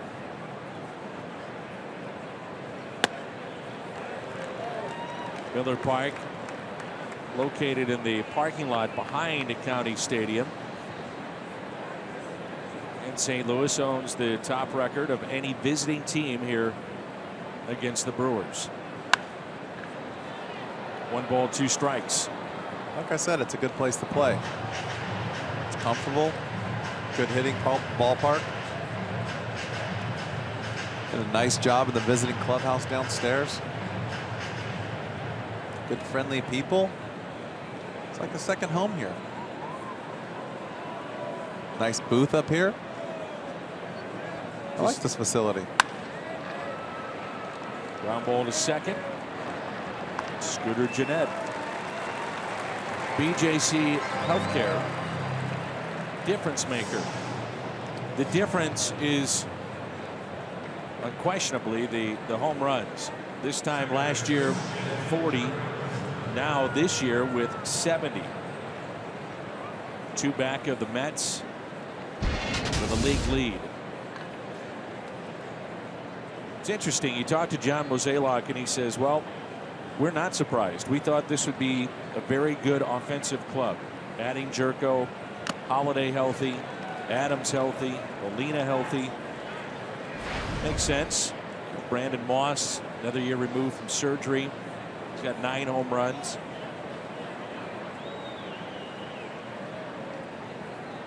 Two outs, nobody on, and the 0-1 is to the backstop. 1 ball, 1 strike.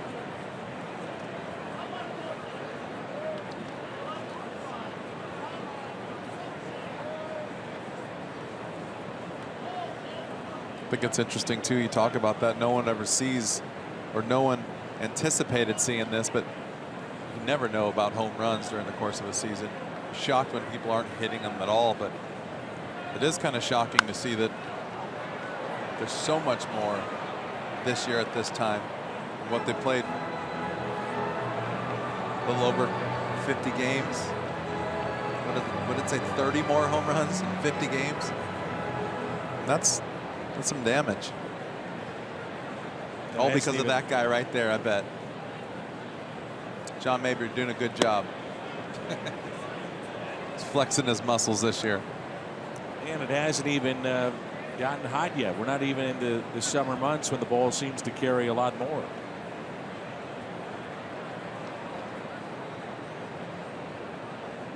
The 2-2. Jerko waves at it and strikes out. So Torres has a 1-2-3 top of the 6th. Cardinals lead game 2. It's 3-1.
On television, you can now stream games live on your mobile device. Just go to your app store, download the free Fox Sports Go app, log in, stream the Cardinals wherever you go.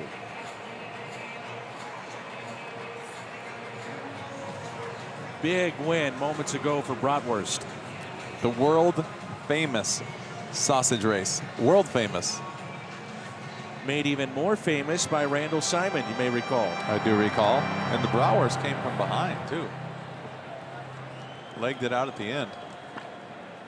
Top of the lineup, Jonathan VR against Mike Leake. Only 65 pitches as we start play here in the bottom of the 6th. Randall Simon took a bat softly to one of the contestants, and that turned into a brouhaha. To say the least. Randall Simon was playing for the Pirates at the time, and then eventually he was traded to the Chicago Cubs in their great run of 2003. Kenny Lofton, Randall Simon, Aramis Ramirez. Going from Pittsburgh to Chicago to help solidify that run into the postseason.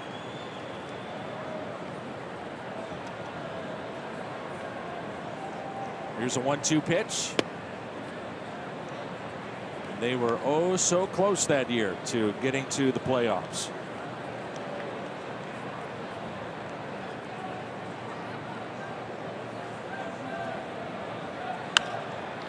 And a fly ball that's hit out of play. Chicago at the start of play tonight. They're just underway. They had a rain delay at Wrigley Field. They're playing the Dodgers, and Chicago is 35-14, the best record in baseball. VR 1 for 2 tonight, slapped a single to left and takes a pitch high. 3-2.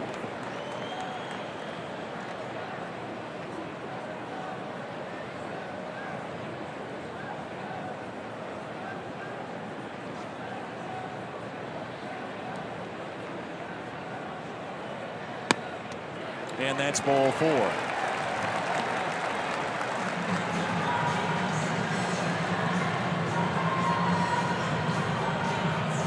So close, but look at Bratwurst just kick it in. Right at the end. Yep. I thought Teresa was going to get him.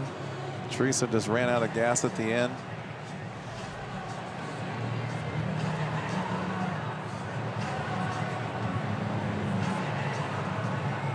I like it when they run each other over. Rolling all over the place in the dirt. You're sick. You're demented. It's just sausages. Runner goes. Chance for Molina to second and safe. VR has now stolen 19 bases. He's been caught 6 times.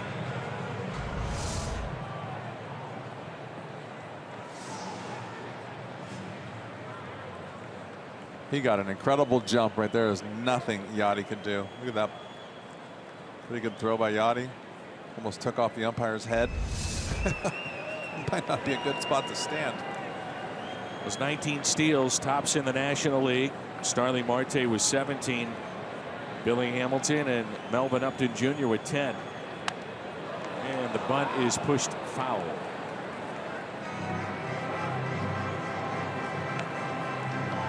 He went to Chicago and played. I would assume that's part of the allure for a player to say, I was on that first team that won this championship.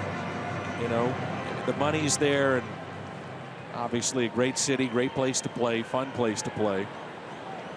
But to say I was on the first team that won over 100 years, kind of like what the Red Sox went through in 2004. It would be something. Yep. Something that we don't want to see, but nope. It'd be something for baseball and the city of Chicago. Strikeout for Leake as Jeanette didn't like that call, and that's strikeout number 4 for Mike Leake. Look at this pitch right here. I think this is better than some of the pitches that have been called strikes tonight. Right on the black.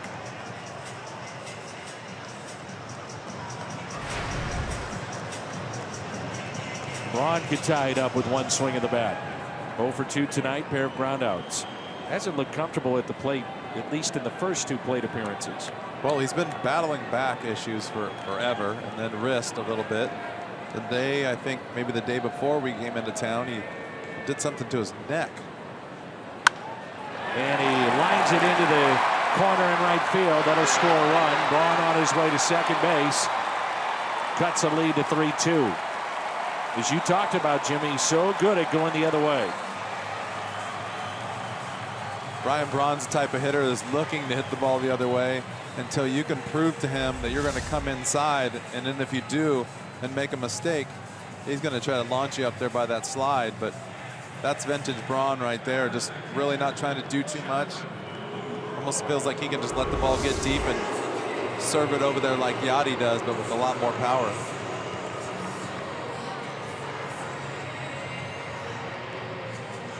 Braun looks like he's hurt standing out at second base. He's not happy with something.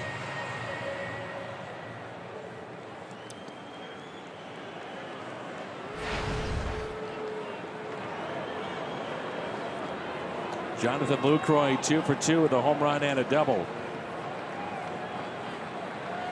Drove in his 27th back in the second inning.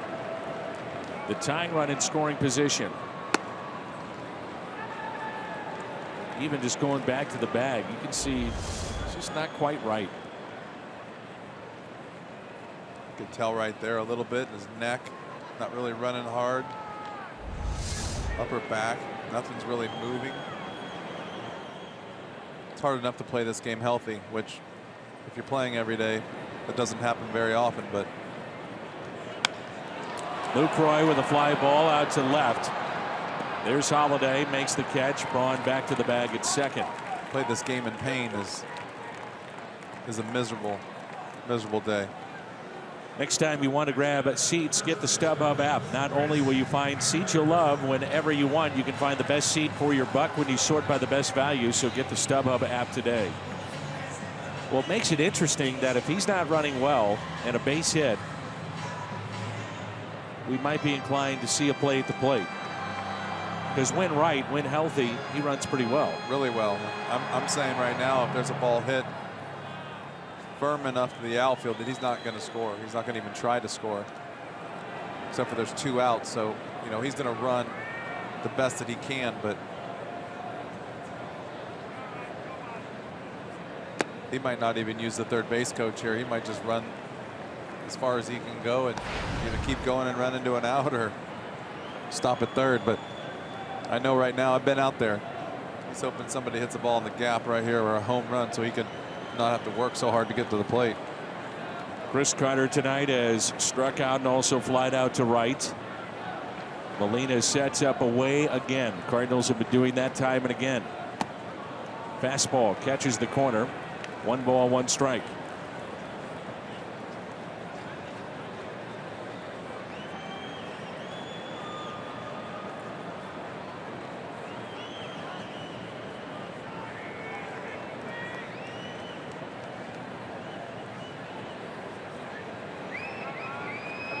The 1-1 pitch.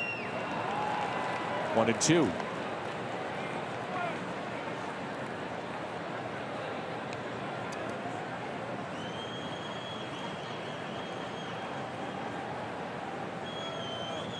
Jimmy, I'm assuming you're saying go breaking ball here.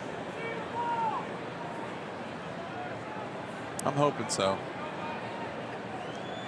Ooh, they set up inside and it's ripped foul. The pitch that was up and said hit me. And that ball's just as good a show you watching that setup right there. That ball's a little bit in off the plate and he takes a really good swing at it. So I'm not kidding when I say that I'm trying to stay with breaking balls if I'm facing him, especially with runners in scoring position.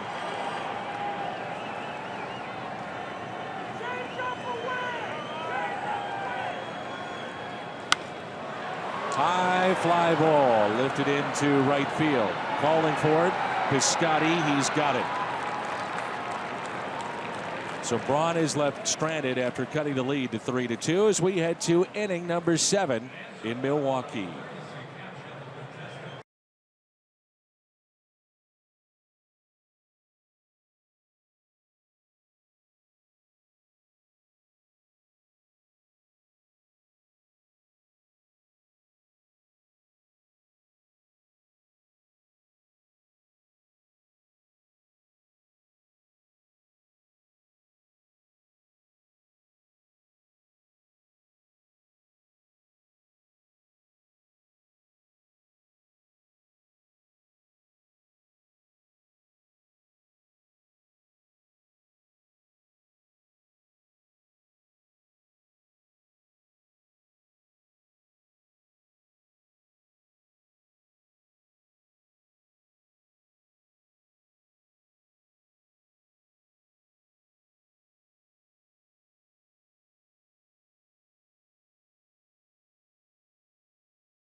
And he is 2 for 2 this season as a pinch hitter and batting .565 overall. This is the Gateway Honda home run inning. If a Cardinals player hits a home run, the Gateway Honda dealers donate $1,000 to the Make-A-Wish Foundation. The second inning of work for Torres. Mike Leake went 0 for 2, but exits with a chance to pick up the win. The Cardinals hold on. He goes to 4-4 and evens up at 500 after a tough start.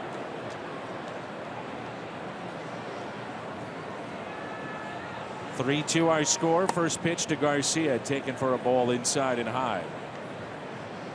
All this guy's done is hit.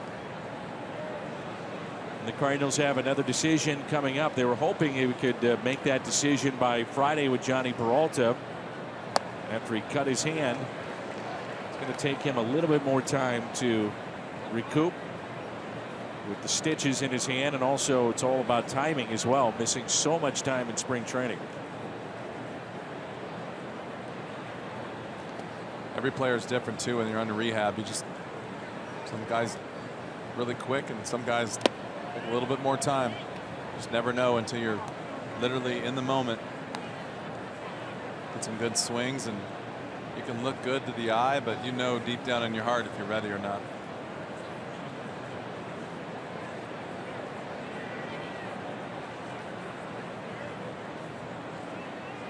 Like you said, though, Garcia has done nothing but do everything that they've asked and more. Mike Matheny telling us the other day he thinks that Garcia's best position is second base, and yet in the series against the Nationals, his defense really stood out at third. He draws a leadoff walk.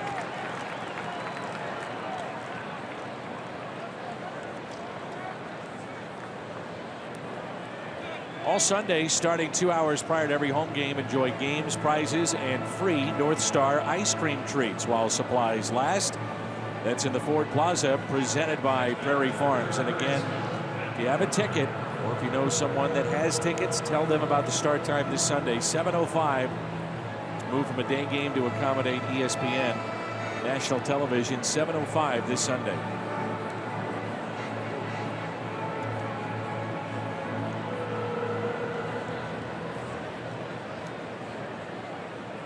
Here's Carpenter, 2 for 3 tonight, single and a double as they check on Garcia.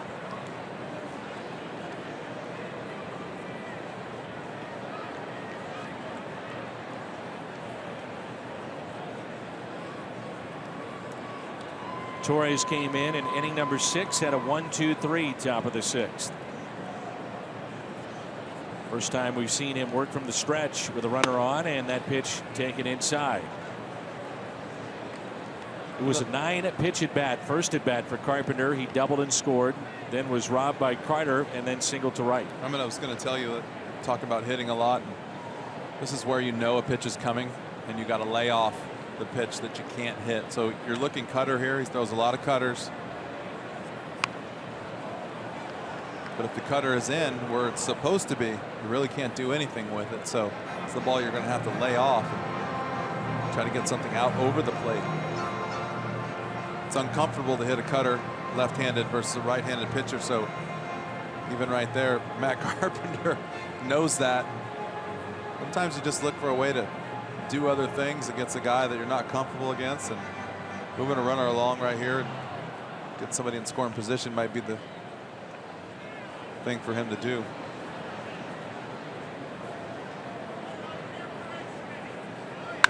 Carpenter with a fly ball out to deep center. Flores back near the wall, off his glove, it's off the wall. Garcia to third. Maloney waving him in. Carpenter on his way to third. And the Cardinals add to their lead. It's now a 4-2 ball game. Good base running by Garcia. He was at the bag at second, and once he saw that was in and out of the glove of Flores, he was off to the races. Just like we talked about, trying to throw a cutter inside, and he got one out over the plate. You could see Flores just, I don't know if he just didn't know where he was or kind of overran it a little bit. That ball gets basically over the bill of your cap, makes it tough, and you could see Hammer waving him home.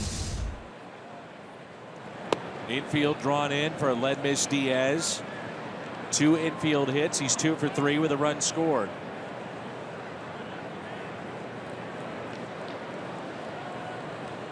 A triple for Carpenter, his third this season. Matt Carpenter is now a home run away from the cycle.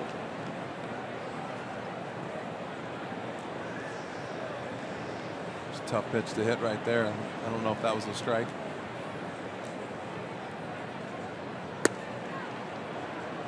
I'm sitting next to a guy that made his living in center field. Easy to say this up here. That ball probably should be caught. I think he would agree with that. I think that he did overrun it a little bit. Sometimes you get underneath the ball too far, and when you go put your hand up, the ball actually can be above the bill of your hat if you're not expecting it. So sometimes when I was running after a ball, coaches when I was younger would say, stop messing around, turn around and make that play. And right there you could see kind of got sideways, and it gets over your head. I would rather just let the ball travel and run underneath it and try to, instead of stopping to try and turn around, which is the way you're taught. But I didn't like taking all those extra steps. Just like to slow down and coast a little bit and let that ball drop down, even if you had to let it get it over your shoulder a little bit. It was just more comfortable for me to more or less make a Willie Mays catch, especially right there. It really wasn't over his head too far, but you get all the way out there and the ball's coming down on you, and you start to try to turn a little bit to face up to the plate, and it makes it tougher sometimes. 2-2 the count on Diaz.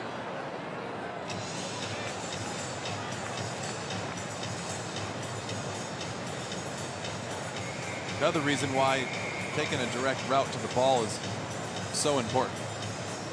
You know where you're going, know where that ball's going to end up. That way you don't have to, I think in that case he overran it just a little bit. It's another 2-2. You said something interesting yesterday about when your feet hit that dirt, that warning track, you never realize that. I don't think you do. They teach you. Some people do.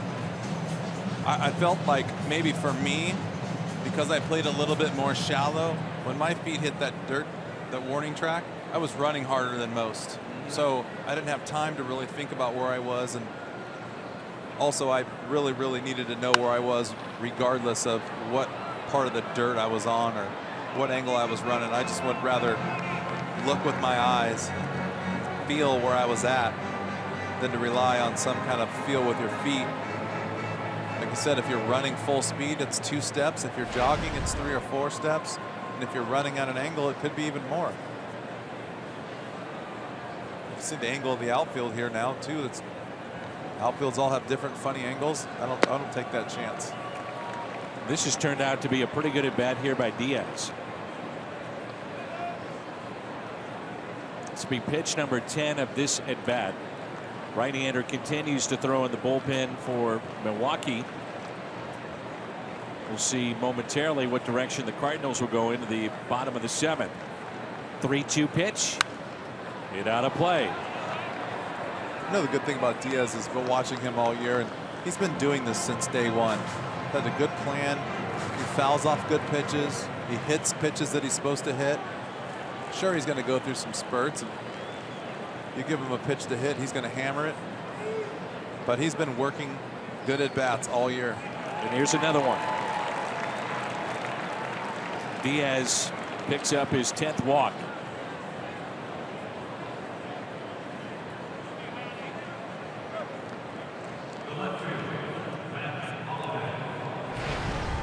So as you said, Diaz puts together a very good at bat.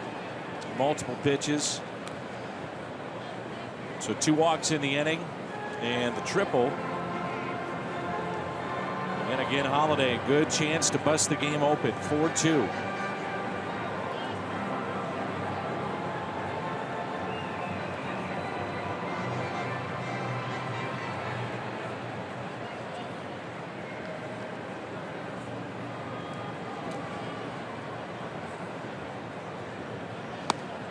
Inside to Holiday. 2 RBIs on the night. 10 for his last 15. And this is the other thing I was talking about too with Matt, swinging the bat really well. Got to make sure you don't get over aggressive because you know fastball's coming, and swinging pitches out of the zone. And that's a good take right there. I don't even know if that's a strike, but that's a good take.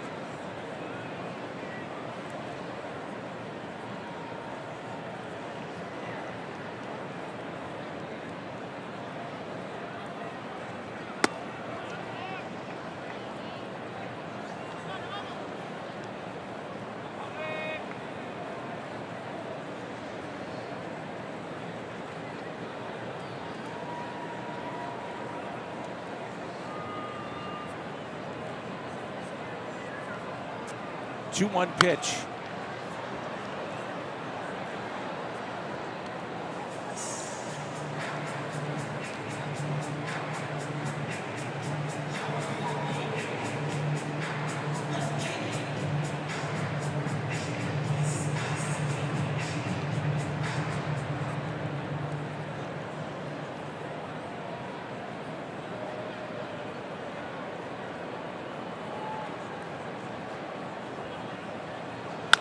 Holiday, a bouncer. Can they turn two? Out at second, and the low throw. Carter's got it. It's a double play.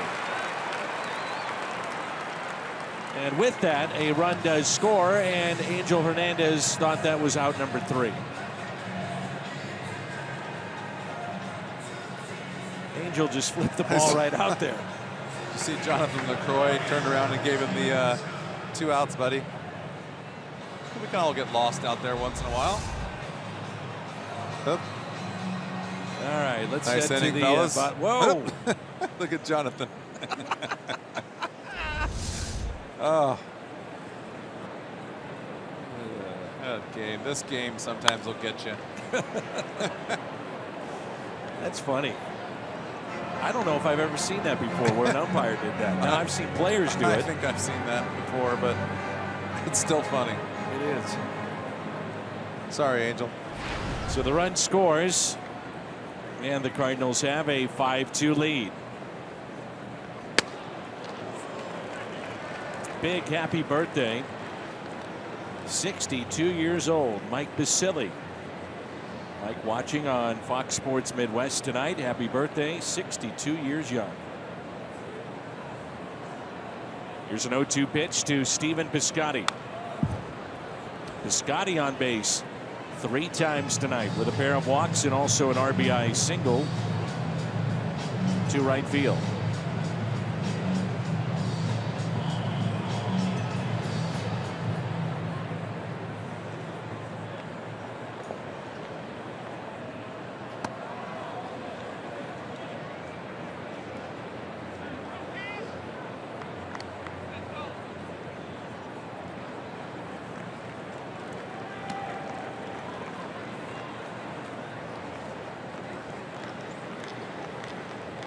Seung-Hwan Oh getting loose. 1-2 pitch. 2-2. And Torres had 41 pitches. Majority of those coming here into second inning of work.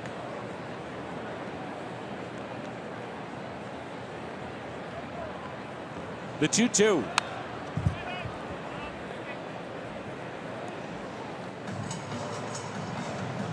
Speaking of good at bats, see a lot of good at bats out of Stephen Piscotty. He's taking a good at bat right here against a tough pitcher with a pretty good cutter.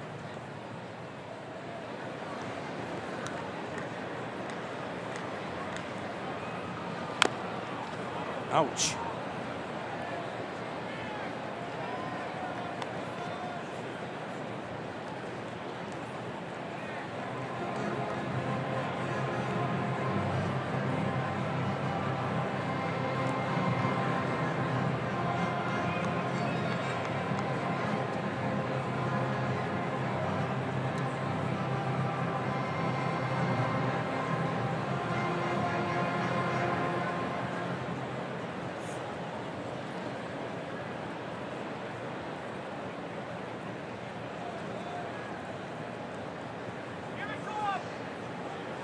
Two.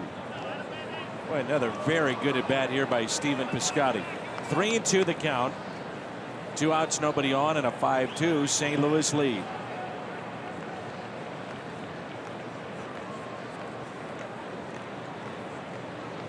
The 3-2 pitch spoiled by Piscotty. A similar situation where their starter Peralta just did not have that put away pitch with 2 strikes on the Cardinal hitters, and the same can be said here by watching Torres. We saw that he throws mostly cutters, fastballs, everything's kind of the same speed, but some of his stuff is nasty, so you see the guys having to fight him off.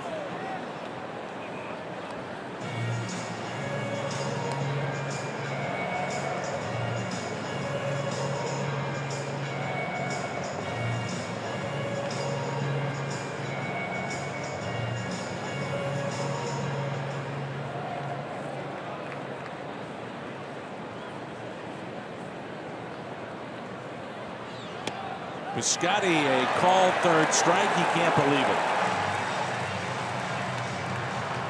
Now Angel Hernandez can throw out that baseball. Time to stretch. It's 5-2.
What a series that man has had. That's Matt Carpenter, the Cardinals' third baseman. Tonight with 2 runs scored and a home run away from the cycle. Seung-Hwan Oh is into the ball game. And what a start to his major league career he's had. 26th appearance for Oh. Aaron Hill leads it off, and there's a ball. 2 balls and no strikes. Oh, 26 and 2/3 innings pitched. He has struck out 36, and opponents hitting just 141 against him. 3-0. You don't see him go inside very often. It's rare. A lot of the old school relievers never pitched inside. They figured if you're going to beat them with the home run, you're going to have to earn it the other way.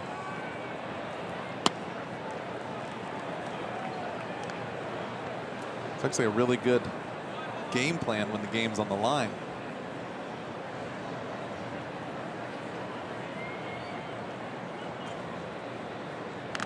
And many times when you see O come in, and it did take long for the Cardinals to figure this out, it is high leverage situation. So game on the line, and he'll stay away so he doesn't get beat. You find that he hides the ball very well. Yeah, I think he gets the ball. The ball comes out of his hand pretty good with velocity, but it jumps. And a fly ball lifted into right. Piscotty is there to make the catch for the first out. You see a lot of late swings. Well, this is when O came into the game. He wasn't quite sure. Are they ready for me or not? Him and Eugene have the exact same look. You would think that Eugene would know that that wasn't the. What did he call? He was waiting for God Bless America. I don't know. And it isn't like he's done that before. Eugene's in trouble. I'm gonna have a word with him after the game. Eugene Koo, the translator for Seung-Hwan Oh. In spring training, my locker was next to Eugene's. Oh, really? Yeah. Had some good laughs. He's a nice kid.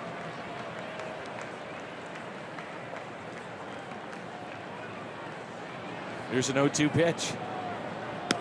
Strikeout number 1 tonight for Seung-Hwan Oh.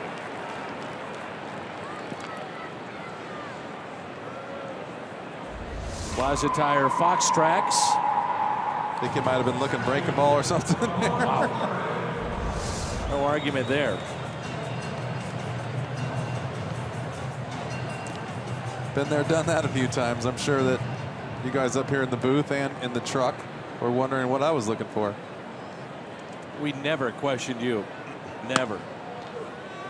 Jimmy, we were so positive when you were on the field. Sarcasm is unbelievable. I got you in my right ear, and in my left ear, more sarcasm. Oh, no, the guys in the truck. Yes. Multiple guys in the truck. They're never sarcastic.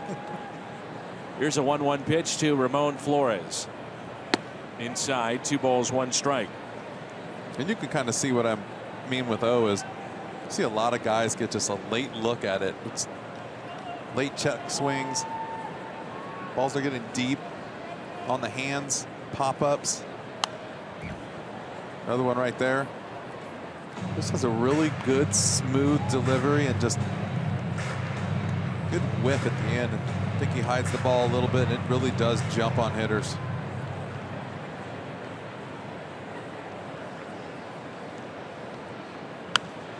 Late swing again. The interesting thing, too, is the first day that he threw in spring training, I was standing behind the screen with a lot of the coaches and a lot of the hitters that were hitting against him. And you kind of see that he was throwing the ball really well. Ball was pretty straight, but ball was jumping on some of the hitters. And like they said, wonder what that's going to be like. And the only comment that they had was, we're going to see soon enough. Right. These hitters will tell you if he's hard to see, pick up, or if he's just getting through because it's early in spring. And sure enough, he's the real deal. 3-2 pitch. Went with the changeup. 2-out walk. I saw his first ever bullpen session, and the one thing that I noticed, and I was right behind home plate, was just, well, there's two things. The little toe tap that he has, and then the fact that he hides the ball so well. I mean, it really is hard to pick up his baseball. And it's not like he's throwing, as you mentioned, 95, 97, but it's on the hitter in a hurry. He's got a really slow and smooth, deliberate wind up, and then just like flings it in there at the end. Fastball taken high with 2 outs and a runner at first.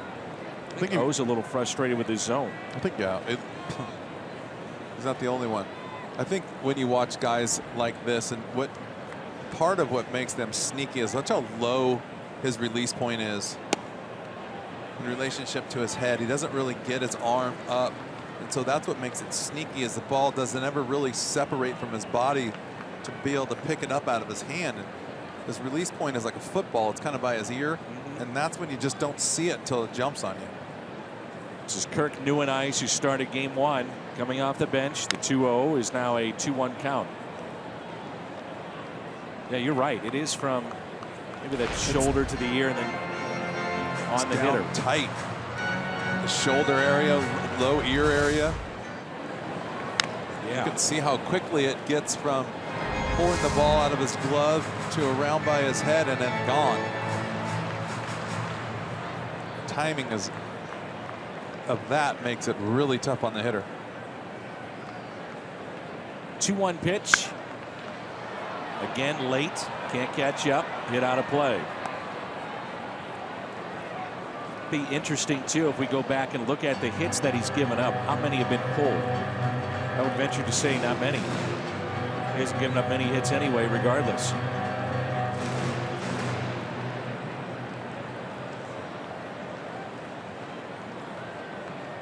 Going back to the changeup, 2-2. Base hit into right. Flores will stop at second base, and the tying run will come to the plate.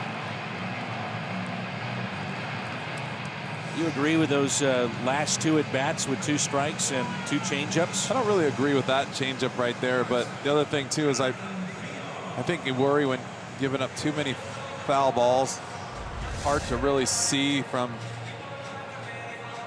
down there. You see that kind of a split changeup grip. I think Yachty was hoping maybe he'd bury it a little bit more, but you know, watching from up here and watching on TV and seeing all those foul balls, it's hard for Yachty to see exactly everything that's going on. And all for naught as Jerko puts away VR.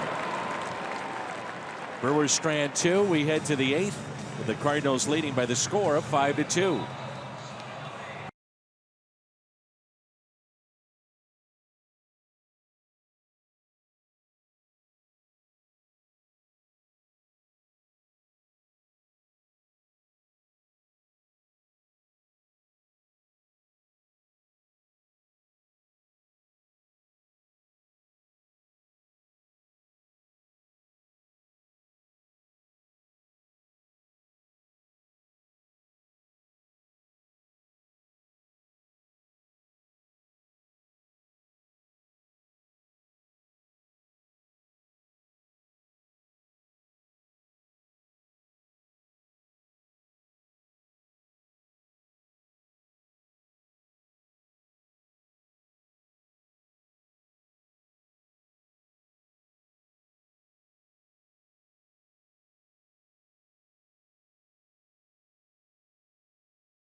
Along with Jim Hayes and Jim Edmonds, Dan McLaughlin with you. And the Cardinals trying to make it 2 in a row over the Brewers as they lead 5-2 heading into the 8th inning. Leak 6 innings tonight. Carpenter 3 for 4. And he's a home run away from the triple. Willie Peralta lasted 5 innings. And Jonathan Lucroy 2 for 3 with a solo home run. That's a look at your game summary. This is our Chevy call to the pen. And Goforth is back out there for the 2nd time in as many nights.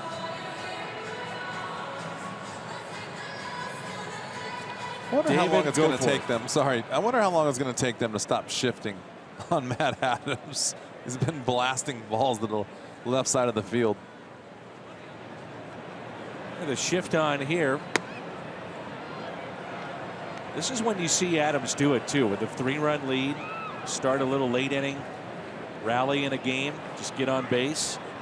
There's what you're talking about. 12 to left, 15 to center, only 7 to right is hits by direction. Guess what we're missing is outs by direction. And the other part of this too is the fact that he's swinging the bat so well. One swing, you can put up run number 6. 1-1 pitch. Hits it the other way, and it's well hit. Braun not moving well, and it's off the top of the wall. Adams on his way to second, and safe. Tremendous play. Ryan Braun turning and throwing and making that close.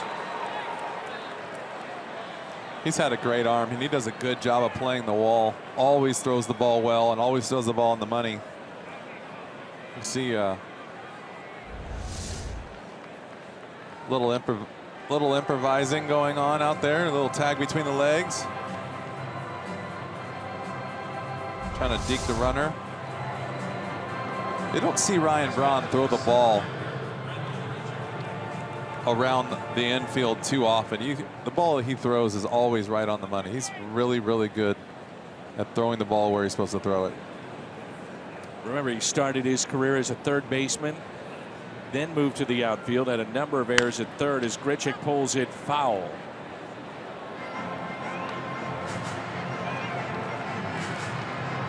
Our guys in the truck, they don't miss much. So all the balls in play. Apparently they're hoping he hits it to second base. 15% at second base. Here's an 0-1 pitch to Grichuk. Taken for a ball high. Randall tonight is grounded into a fielder's choice. Single to right, was caught stealing in the 4th. And he was the first man that Torres faced back in inning number 6. Goforth, the third pitcher used by Milwaukee tonight.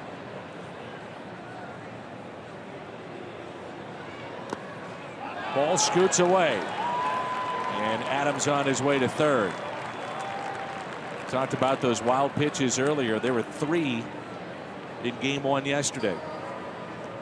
Yeah, that's another ball you hope to see him get in front of. You know, breaking ball's coming. I think he just makes his mind up too late to really get over there and block it. I think Jonathan hoping he was going to be able to get his glove out there and actually pick it or catch it. So the 2-1 pitch, infield is drawn in. Look at how unique this defense is. You got 3 infielders playing in, and glad one, you said something. The shortstop, is back. I mean, if Adams got a great jump and a ball that is a routine ground ball, not hard hit, he might have a chance to score.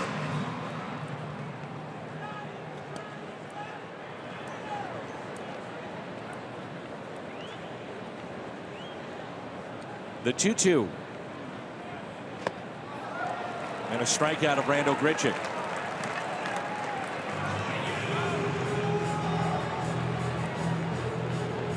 One out, runner at third. The Cardinals, Fox Sports, State of Missouri teaming up to help you stop smoking. For more information, call the Quit line, 1-800-QUIT-NOW.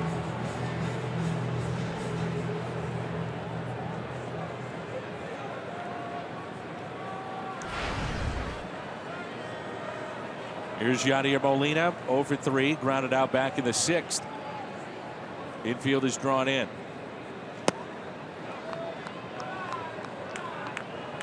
He's called out on strikes in the 4th. Twice he is grounded out. Molina needs a base hit with this infield drawn in. Get him going.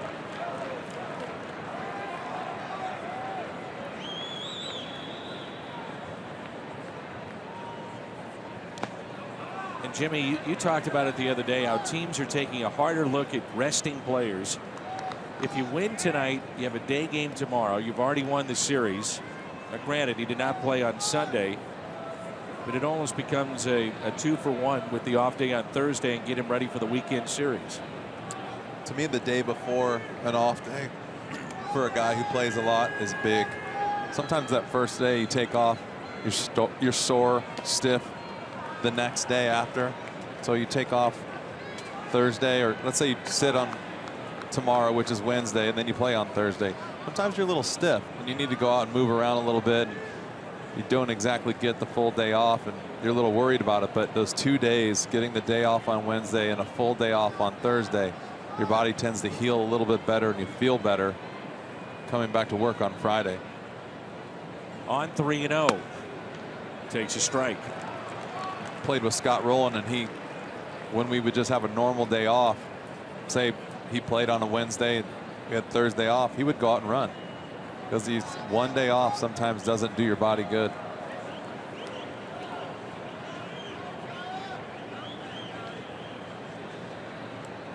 Here's a 3-1 pitch. Now 3-2.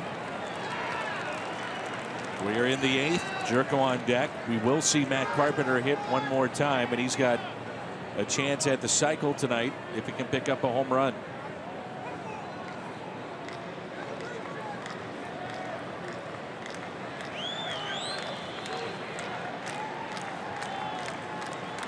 A 3-2 pitch. Fouled back.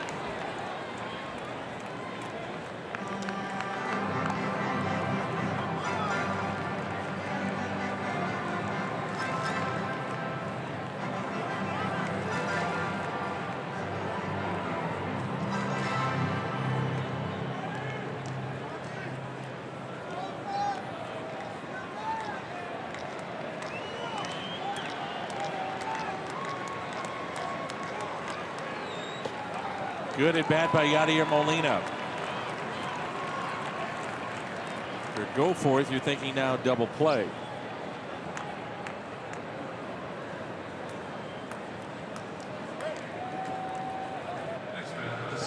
That'll be it for Matt Adams. He'll pinch run with Colton Wong.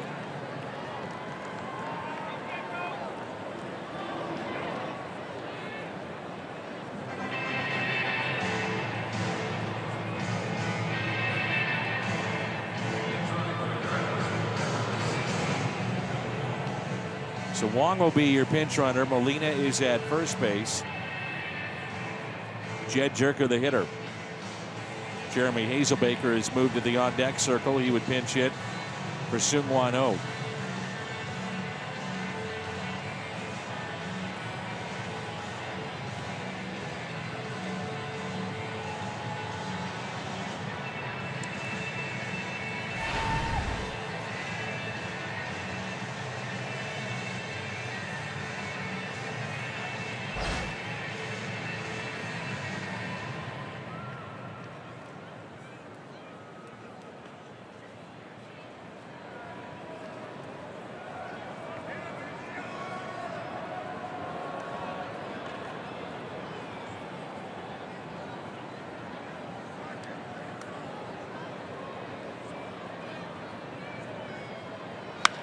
That is well hit into deep left field. Track, wall, gone! 3-run bomb off the bat of Jed Jerko. 6th home run this year, and he's busted this game wide open.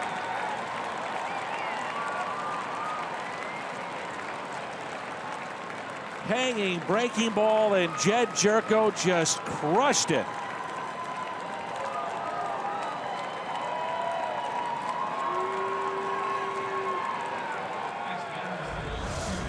lot of cutters and sliders the last couple innings. Well, you get used to seeing the cutter, the slider over and over and over, and you leave one up in the zone, and well, bam. 8-2 Cardinals as Hazelbaker looks at a strike. Jerko knew it. Goforth knew it. We knew it. That baby was crushed. Actually surprised it didn't go further. It was Agreed. loud. As I say many times, though, it might be loud because there's a lot of people disguised as seats tonight. This is so goofy. Hazelbaker hits it down the right field line. Stay fair. It is fair. Ruled a fair ball and a long pinch hit home run. Hazelbaker trotting around in trepidation, waiting for them to overturn this home run.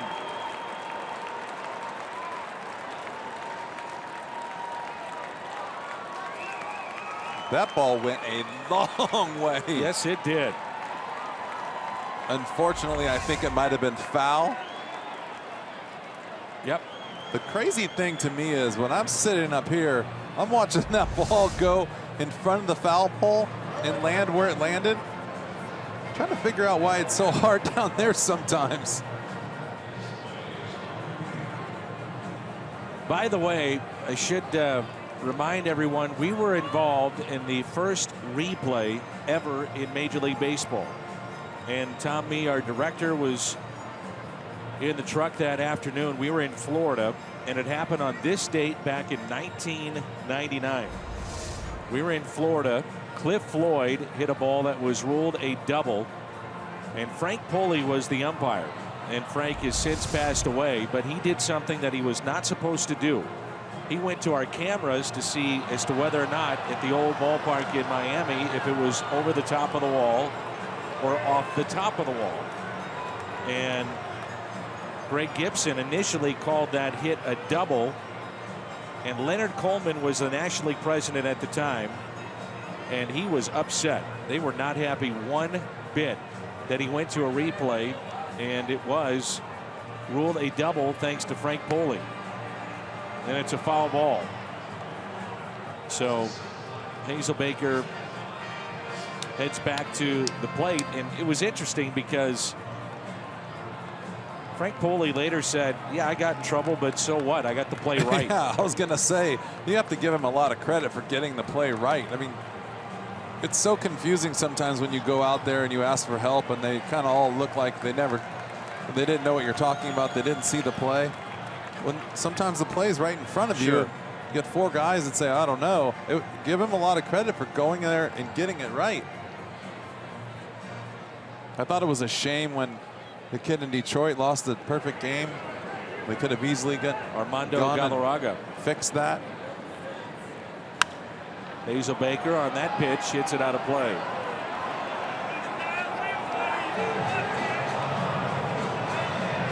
Replay was introduced, as you see, that the Cardinals are trying to match the '98 club for the most pinch hit home runs with 10. Home run replay was introduced in 2008, and then a couple years ago we have the situation that we have now with safer out calls. Upstairs to Hazelbaker. But I'm with you. I gave Frank Poli all the credit in the world. He got the play right. Isn't that the idea? So he went over to our cameras and asked Tom Mee, our director, to replay it, keep showing it, and they did. And he said, yep, that's the right call. It's a double. Now look what you created. Right.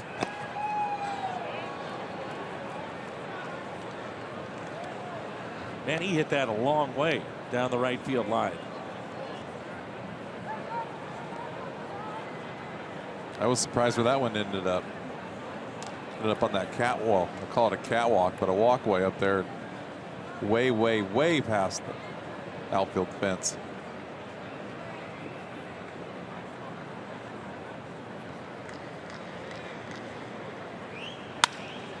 Hazelbaker hits it too short from the outfield grass, and he's out. They may take a look at that too. He may have beaten that out.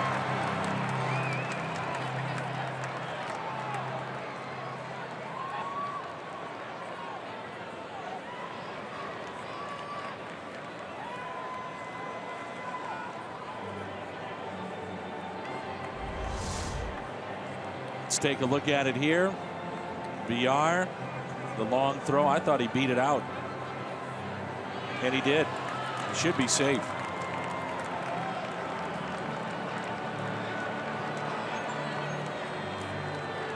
Yeah, clearly he's safe. On that replay. You know what's puzzling to me is I don't know what the Brewers are doing, or is it any of my business, but I feel like for VR to be so deep with the way that Hazelbaker runs, I mean, he basically played that kind of right into a single. And you can't give him an air for that. He beat that throw out.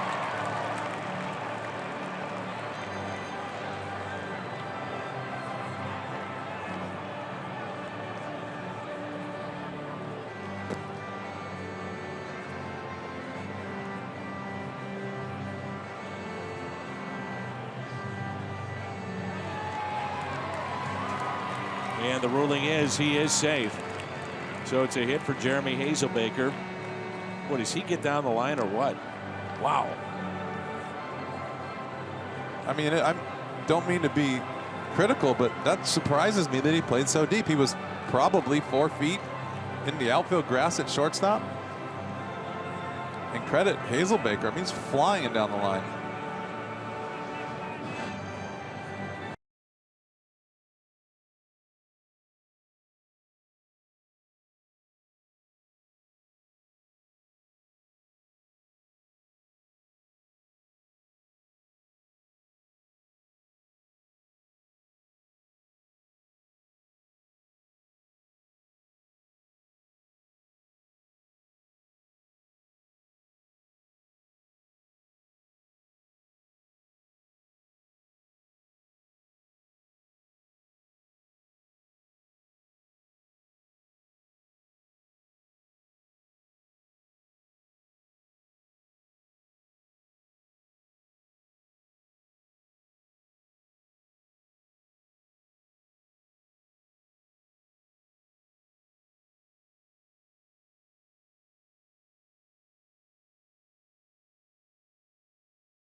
St. Louis Cardinals baseball is brought to you by Bud Light Live and by your local Volkswagen dealer.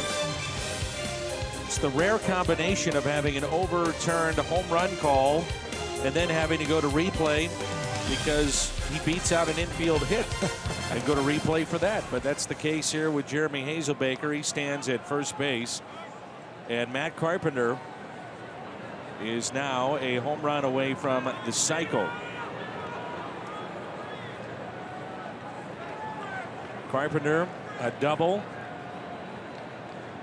a single in the 5th, a triple in the 7th. First pitch is a strike. Jan Marinez is being used for the 2nd time in this series, back-to-back days, in our Chevy call to the pen. Cardinals with a lead of 8-2, 13 hits tonight.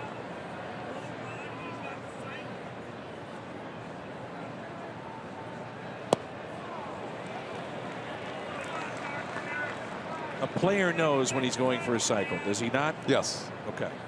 Some guys will give you, well, no, I was so locked in the game. I was worried about that. That's what we tell you people. You people, of which you're now you people. That's what we tell me people. That's what we tell the cat, so he won't keep asking questions. No, you know, but. Here's the 0-2.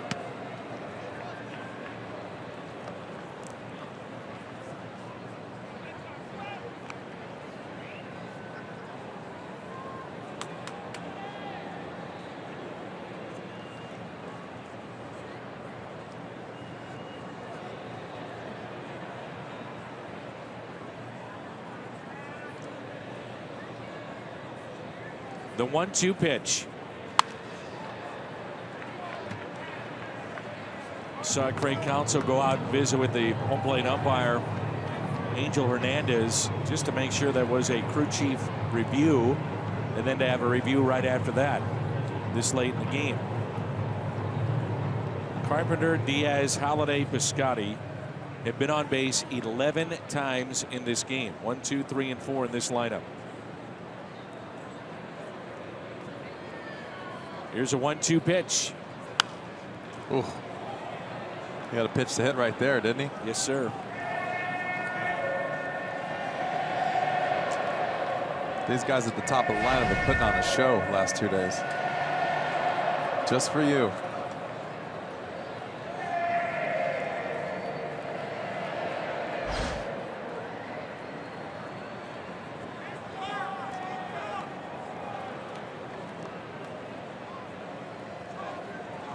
The 1-2 pitch.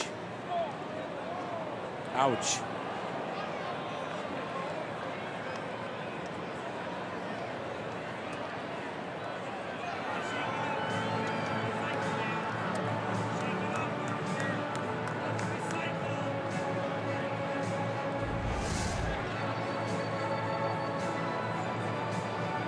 Ooh. It's off the instep of the ankle. Top of the ankle. I think maybe from now on, when that happens, you should let me kick you in the same spot that they hit the ball off of. So but you got to understand how it feels to be a player. I'm good.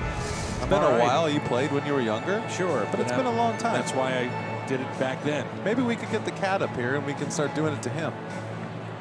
Now that's I a better think somebody idea. should get a real live feel of what it's like to be in the batter's box after a foul ball off the foot. Just for the cat, I would do that.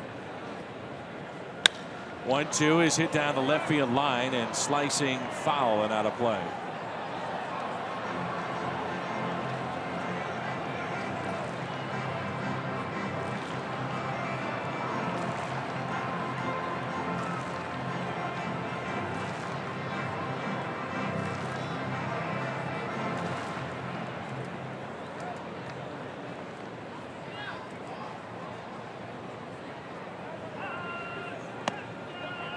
Check swing. Let's see if he just hangs one of those breaking balls. And I was just going to say, come on, let him hit a homer. The vintage Carpenter swing where he just destroys a pitch into right. Matt Carpenter trying to pick up the cycle. The 2-2 pitch. Inside, 3-2.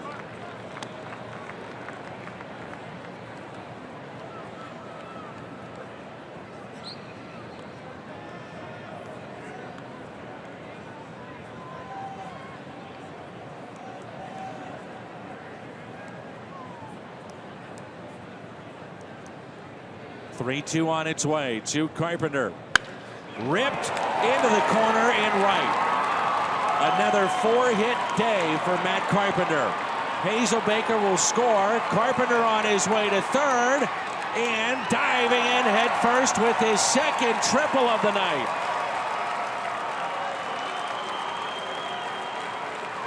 What a series so far, and he's still going here in Milwaukee for Matt Carpenter. I think the dugout was asking him to keep on going all the way around. Would have been an inside the park homer. That would have worked. So he had his 9th 4-hit game yesterday. And tonight, this is number 10. 8 hits in the series. Here's Aledmys Diaz. Fouled back. So Carpenter now up to 4 triples to lead the club.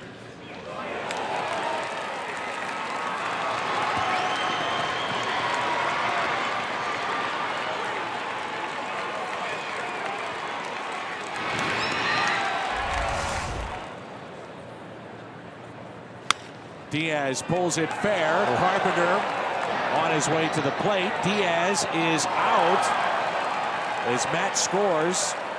And Aledmys Diaz looked to be safe, which then would be another infield hit. Diaz acting as if he's definitely safe.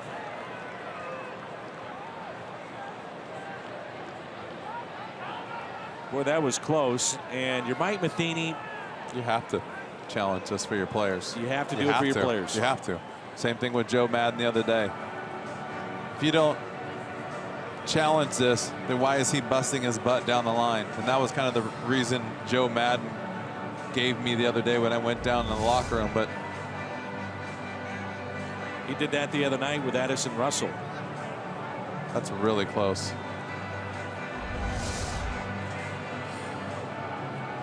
So regardless, it is an RBI for Diaz, number 26.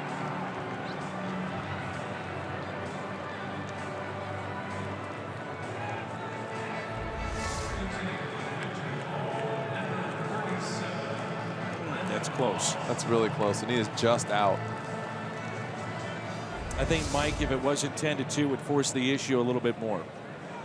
I definitely think so. But like you said, you got to stick up for your team no matter what the situation is. So a 10-2 lead for the Cardinals. They picked up 2 in the 7th, 5 more here in the 8th.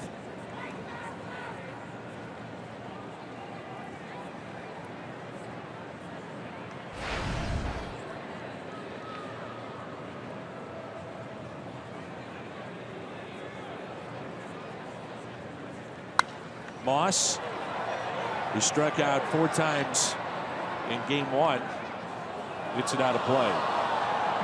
We're back at the team hotel going up the elevator, and he said, I couldn't see the ball. He said, yesterday I just could not see it. It just looked like a little brown spot coming at me. I was guessing, couldn't see it with the shadows. It's very tough for him to hit.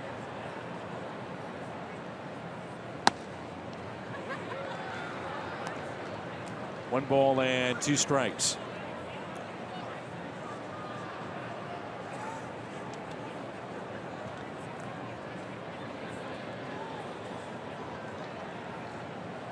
And the 1-2 to Brandon Moss is on its way.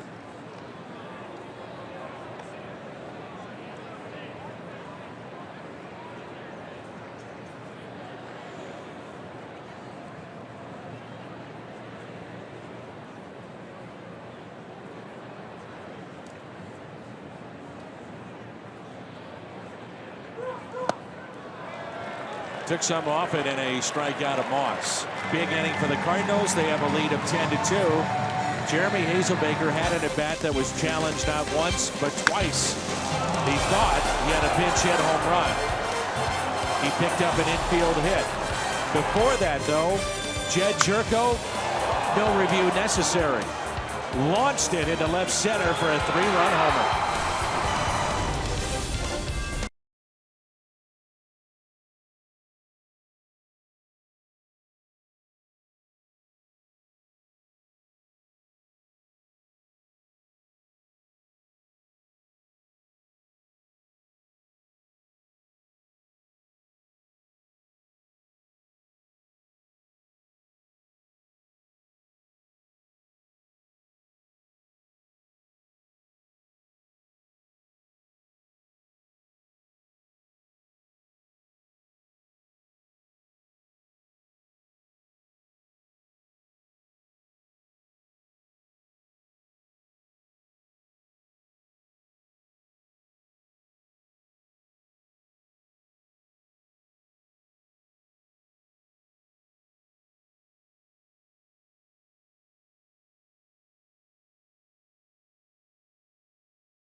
Simon Segrist, when he started throwing, it was a much tighter game, but now it's 10-2.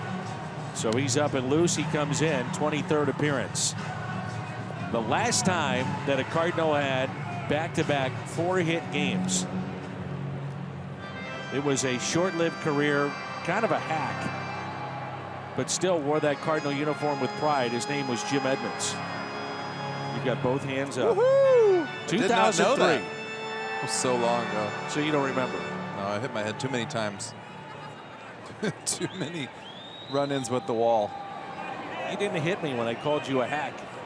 Oh, I didn't think you were talking about me at that time. Thought you were talking about the other Jimmy on the broadcast. No, now you leave the cat out of this one. I love the cat. 2003, back-to-back 4-hit nights for Jim Edmonds. Last time it happened prior to tonight. Scooter Gennett against Segrist. Matt Carpenter is out of this game. Carpenter with 2 triples, a double, a single, 4 runs scored tonight. Taken just a bit high, 2 balls and 1 strike. Reminder, it's a day game tomorrow. Zach Davies will go against Jaime Garcia. Jaime coming off a good outing. Last time out against Washington. That's pretty well hit. Going back, it's Hazelbaker diving for it, and it's a ground rule double. He was playing very shallow and left.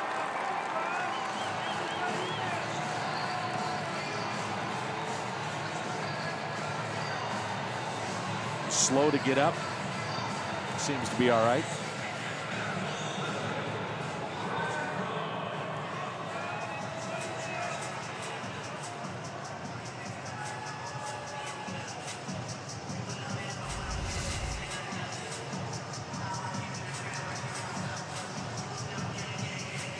A play similar to that a few games ago, as you see Colton Wong, who's stayed in the game after pinch running. He's at second base, and here's Ryan Braun. First pitch is strike. If you ever get a chance to do that, Danny, I would advise against diving on the warning track for you. Doesn't feel good. Probably not going to happen anytime soon. Is Hazelbaker moving a little bit to his left and in the gap in left center. There's that good curveball that is surprising a lot of hitters. That Segrist developed that curveball in spring training. I thought his best breaking balls were in Washington, and in particular against Bryce Harper. This has become a weapon for him. Definitely, with that fastball being in that mid-90s. Hitters got to be ready and respect that fastball, and it doesn't even have to be the best breaking ball all the time. You just have to throw it when they're not looking for it. There it is again, and it's pulled foul. I can't remember a time he's thrown one against a right-handed batter. It's primarily been used against the lefties.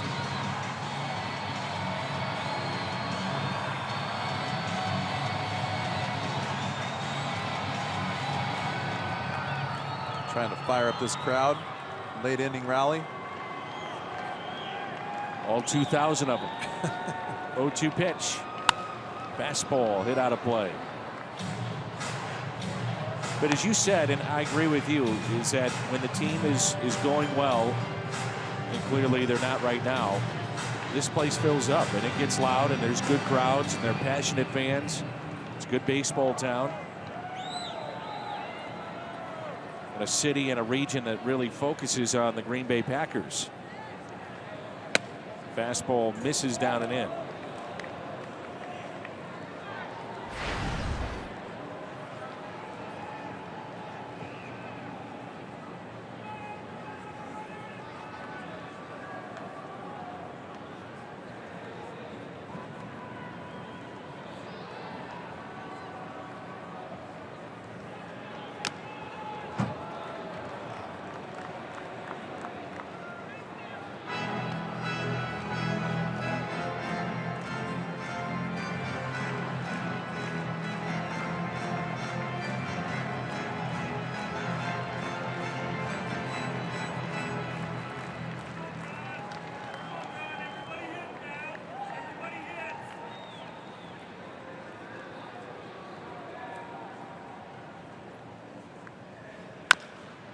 Little chopper that's hit to short, taken there by Diaz, and there's one away.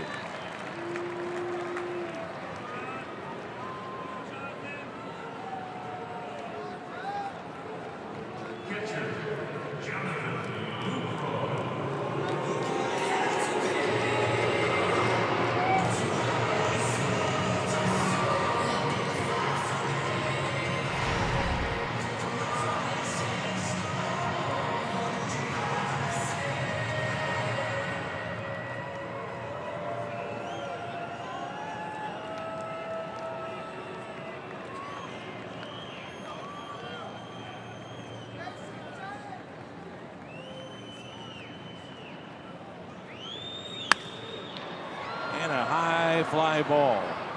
Jeanette, your runner at third. The catch is made. Richick casually throws it back into the infield, and a run scores to make it 10-3.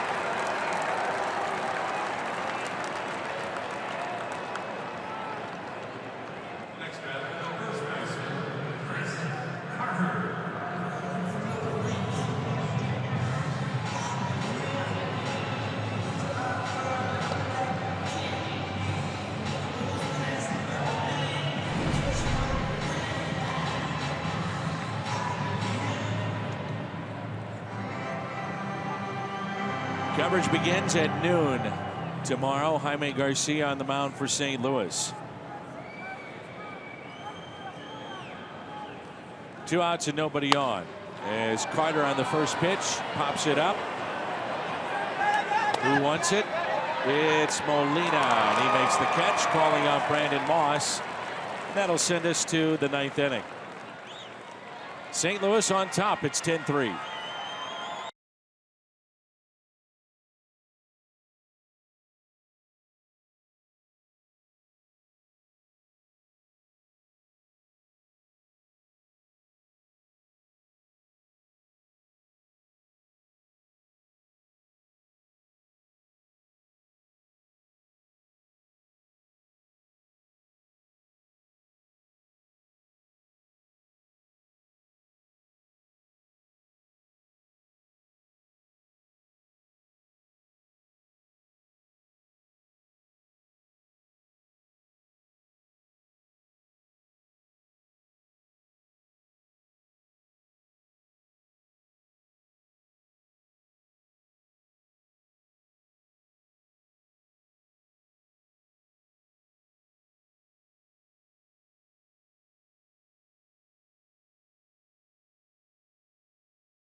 Here's Stephen Piscotty, and it's 10-3 here in the top of the 9th.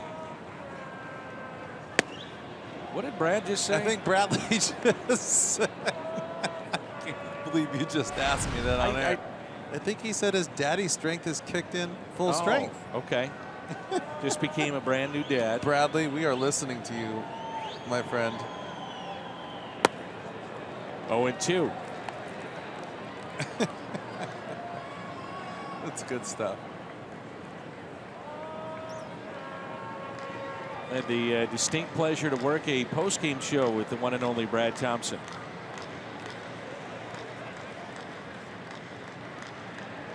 Let me tell you, you talk about excitement. He brings it. And energy, a lot of energy, Jimmy. You know, it's funny. We sit up here and watch the game go on, and it's not as easy as it looks to play this game. Well, it's not as easy as it looks to talk in front of people on TV. You have to get your daddy strength. Daddy strength.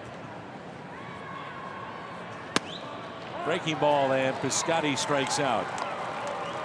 Matt Carpenter has raised his average in this series alone from 241 to 272. Here's Colton Wong, first plate appearance of the night.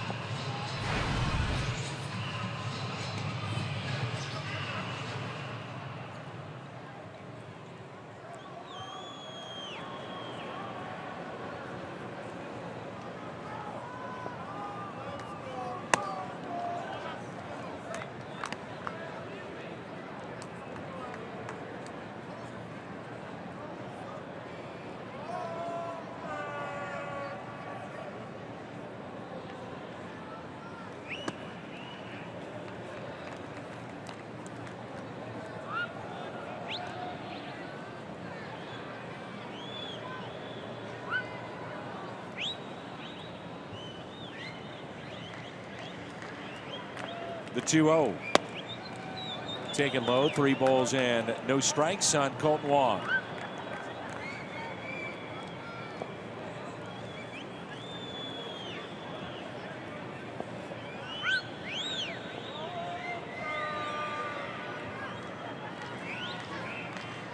The 3-0 is taken low, so it's a walk with 1 out here in the top of the ninth.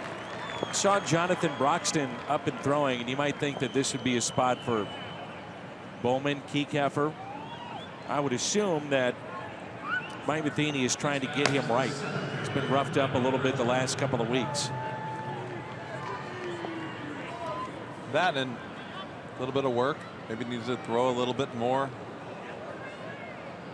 You sit down there in that locker room before games, and you can see guys that they talk to the manager, talk to the pitching coach about how they're feeling, but not only how they're feeling, but even if they're not feeling great, they would like to get in there and pitch if they get an opportunity just to get some work.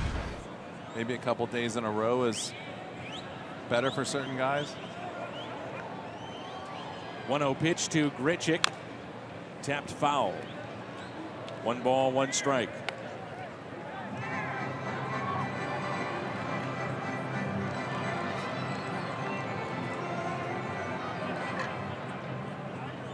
Randall with a base hit into right, then was caught stealing. He struck out, flied out, hit into a fielder's choice.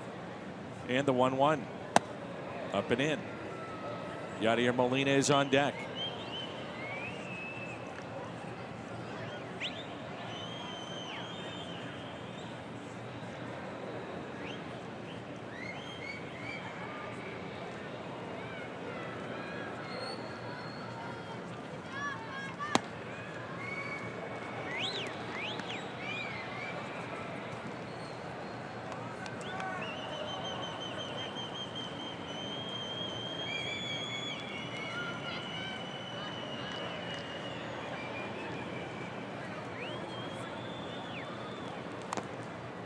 And a foul ball off the bat of Grichuk that catches the Milwaukee catcher Jonathan Lucroy. 3-2 the count with 1 out and a runner at first base. This is the thing when we talk about challenging yourself as a hitter, knowing he's challenging you, knowing he's throwing the ball inside, still got to make the ball be over the plate. Get a good pitch to hit. Don't chase just because he's trying to challenge you. Don't try to go too deep.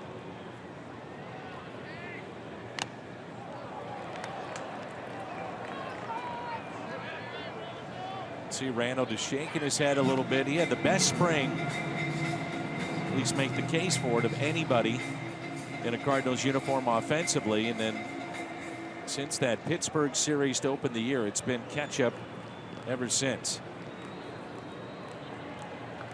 Now the 3-2. And he got him.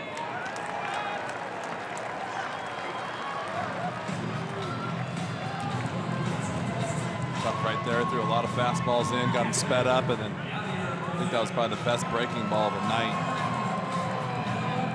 that we've seen out of almost everyone.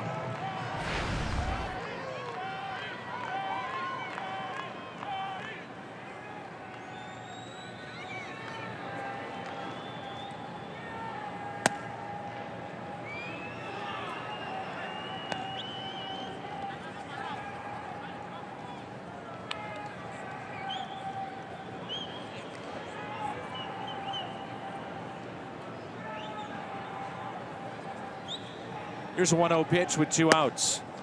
There's a strike.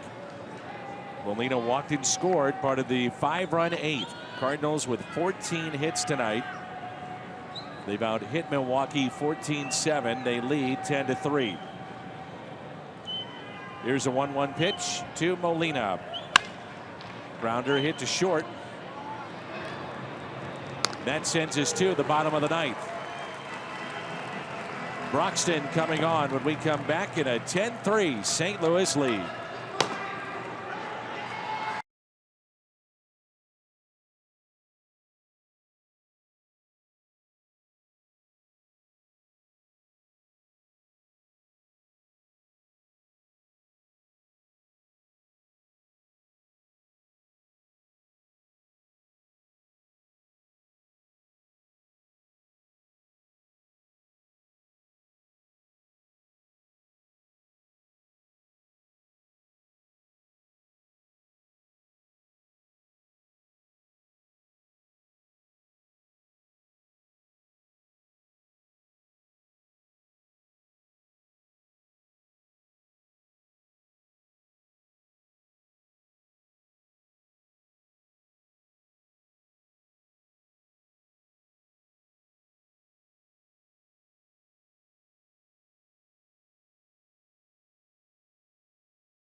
Be reproduced or retransmitted in any form, and the accounts and descriptions of this game may not be disseminated without the express written consent of the St. Louis Cardinals.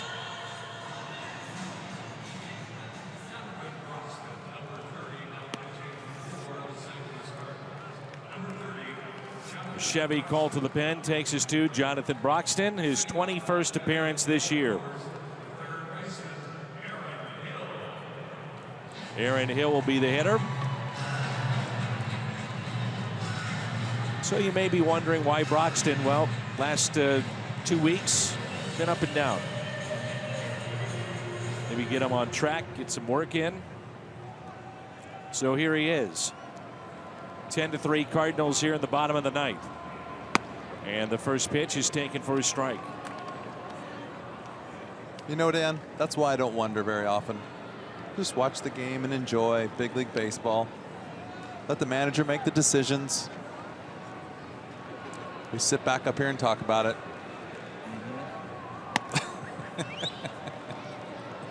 But you're doing a heck of a job tonight. I just want you to know. Well, they were just playing Footloose. Your energy level is amazing tonight. Well, the clips of Footloose and the electricity that you feel with every pitch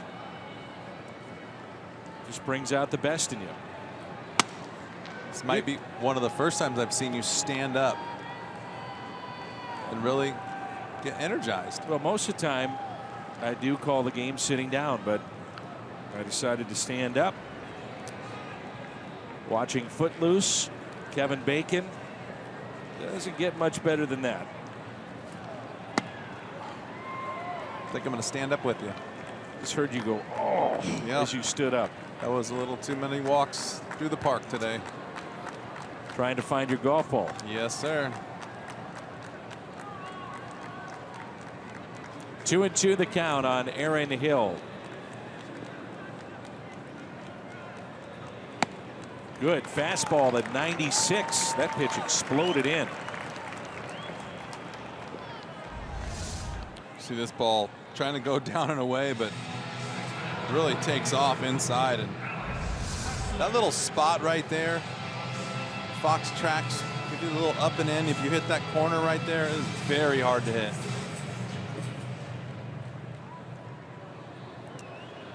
Alex Presley.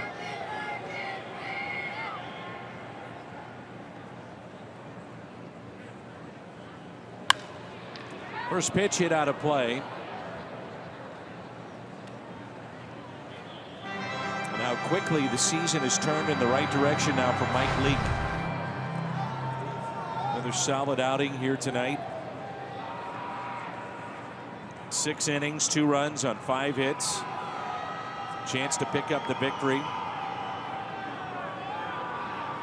One time he's taken a loss in the last 5 games. He gave up 2 solo home runs in a game that the Cardinals lost 2-1 to Washington. And other than that, he's been spectacular. 1 ball, 1 strike on Alex Presley with 1 out and nobody on.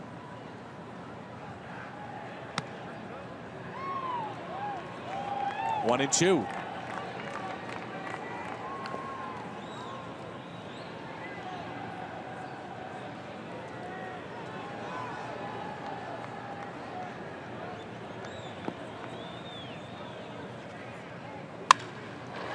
That's well hit into right, but right at Piscotty.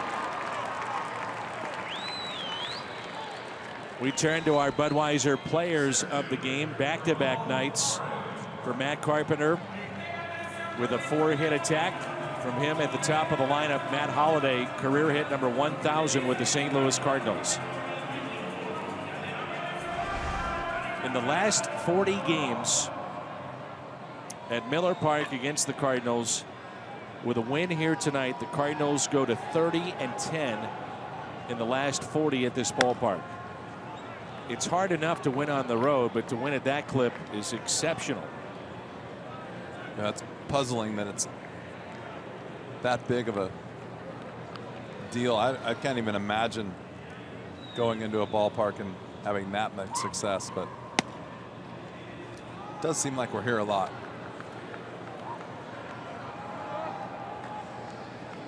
You could figure out why some ballparks stick out in your head more than others. Seems like we're in Chicago a lot because of the day games. Tough place to play. The 2-0 pitch. 2-1.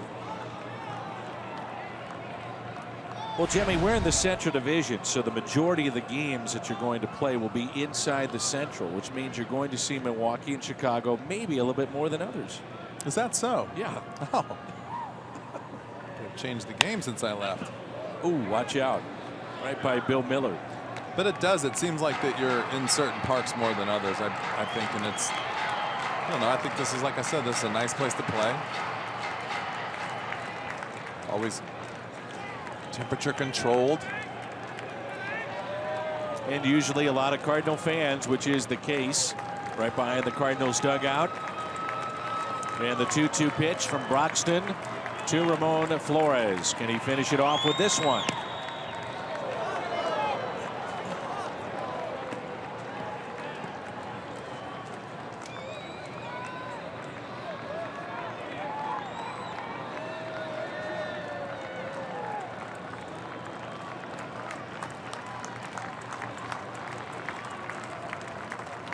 The 3-2 pitch. And a ground ball that's hit to Colt Wong. This will do it. Cardinals will look for a sweep tomorrow. St. Louis is 28-25.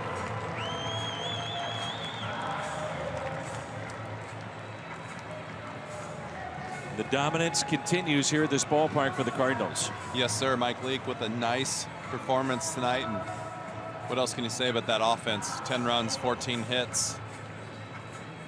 Only 6 guys left on base, too, so they did some damage when it was important. Big day for Matt Carpenter. Nice day. On to the post-game show. Guys having some fun. Brad Thompson, Scott Warman standing by.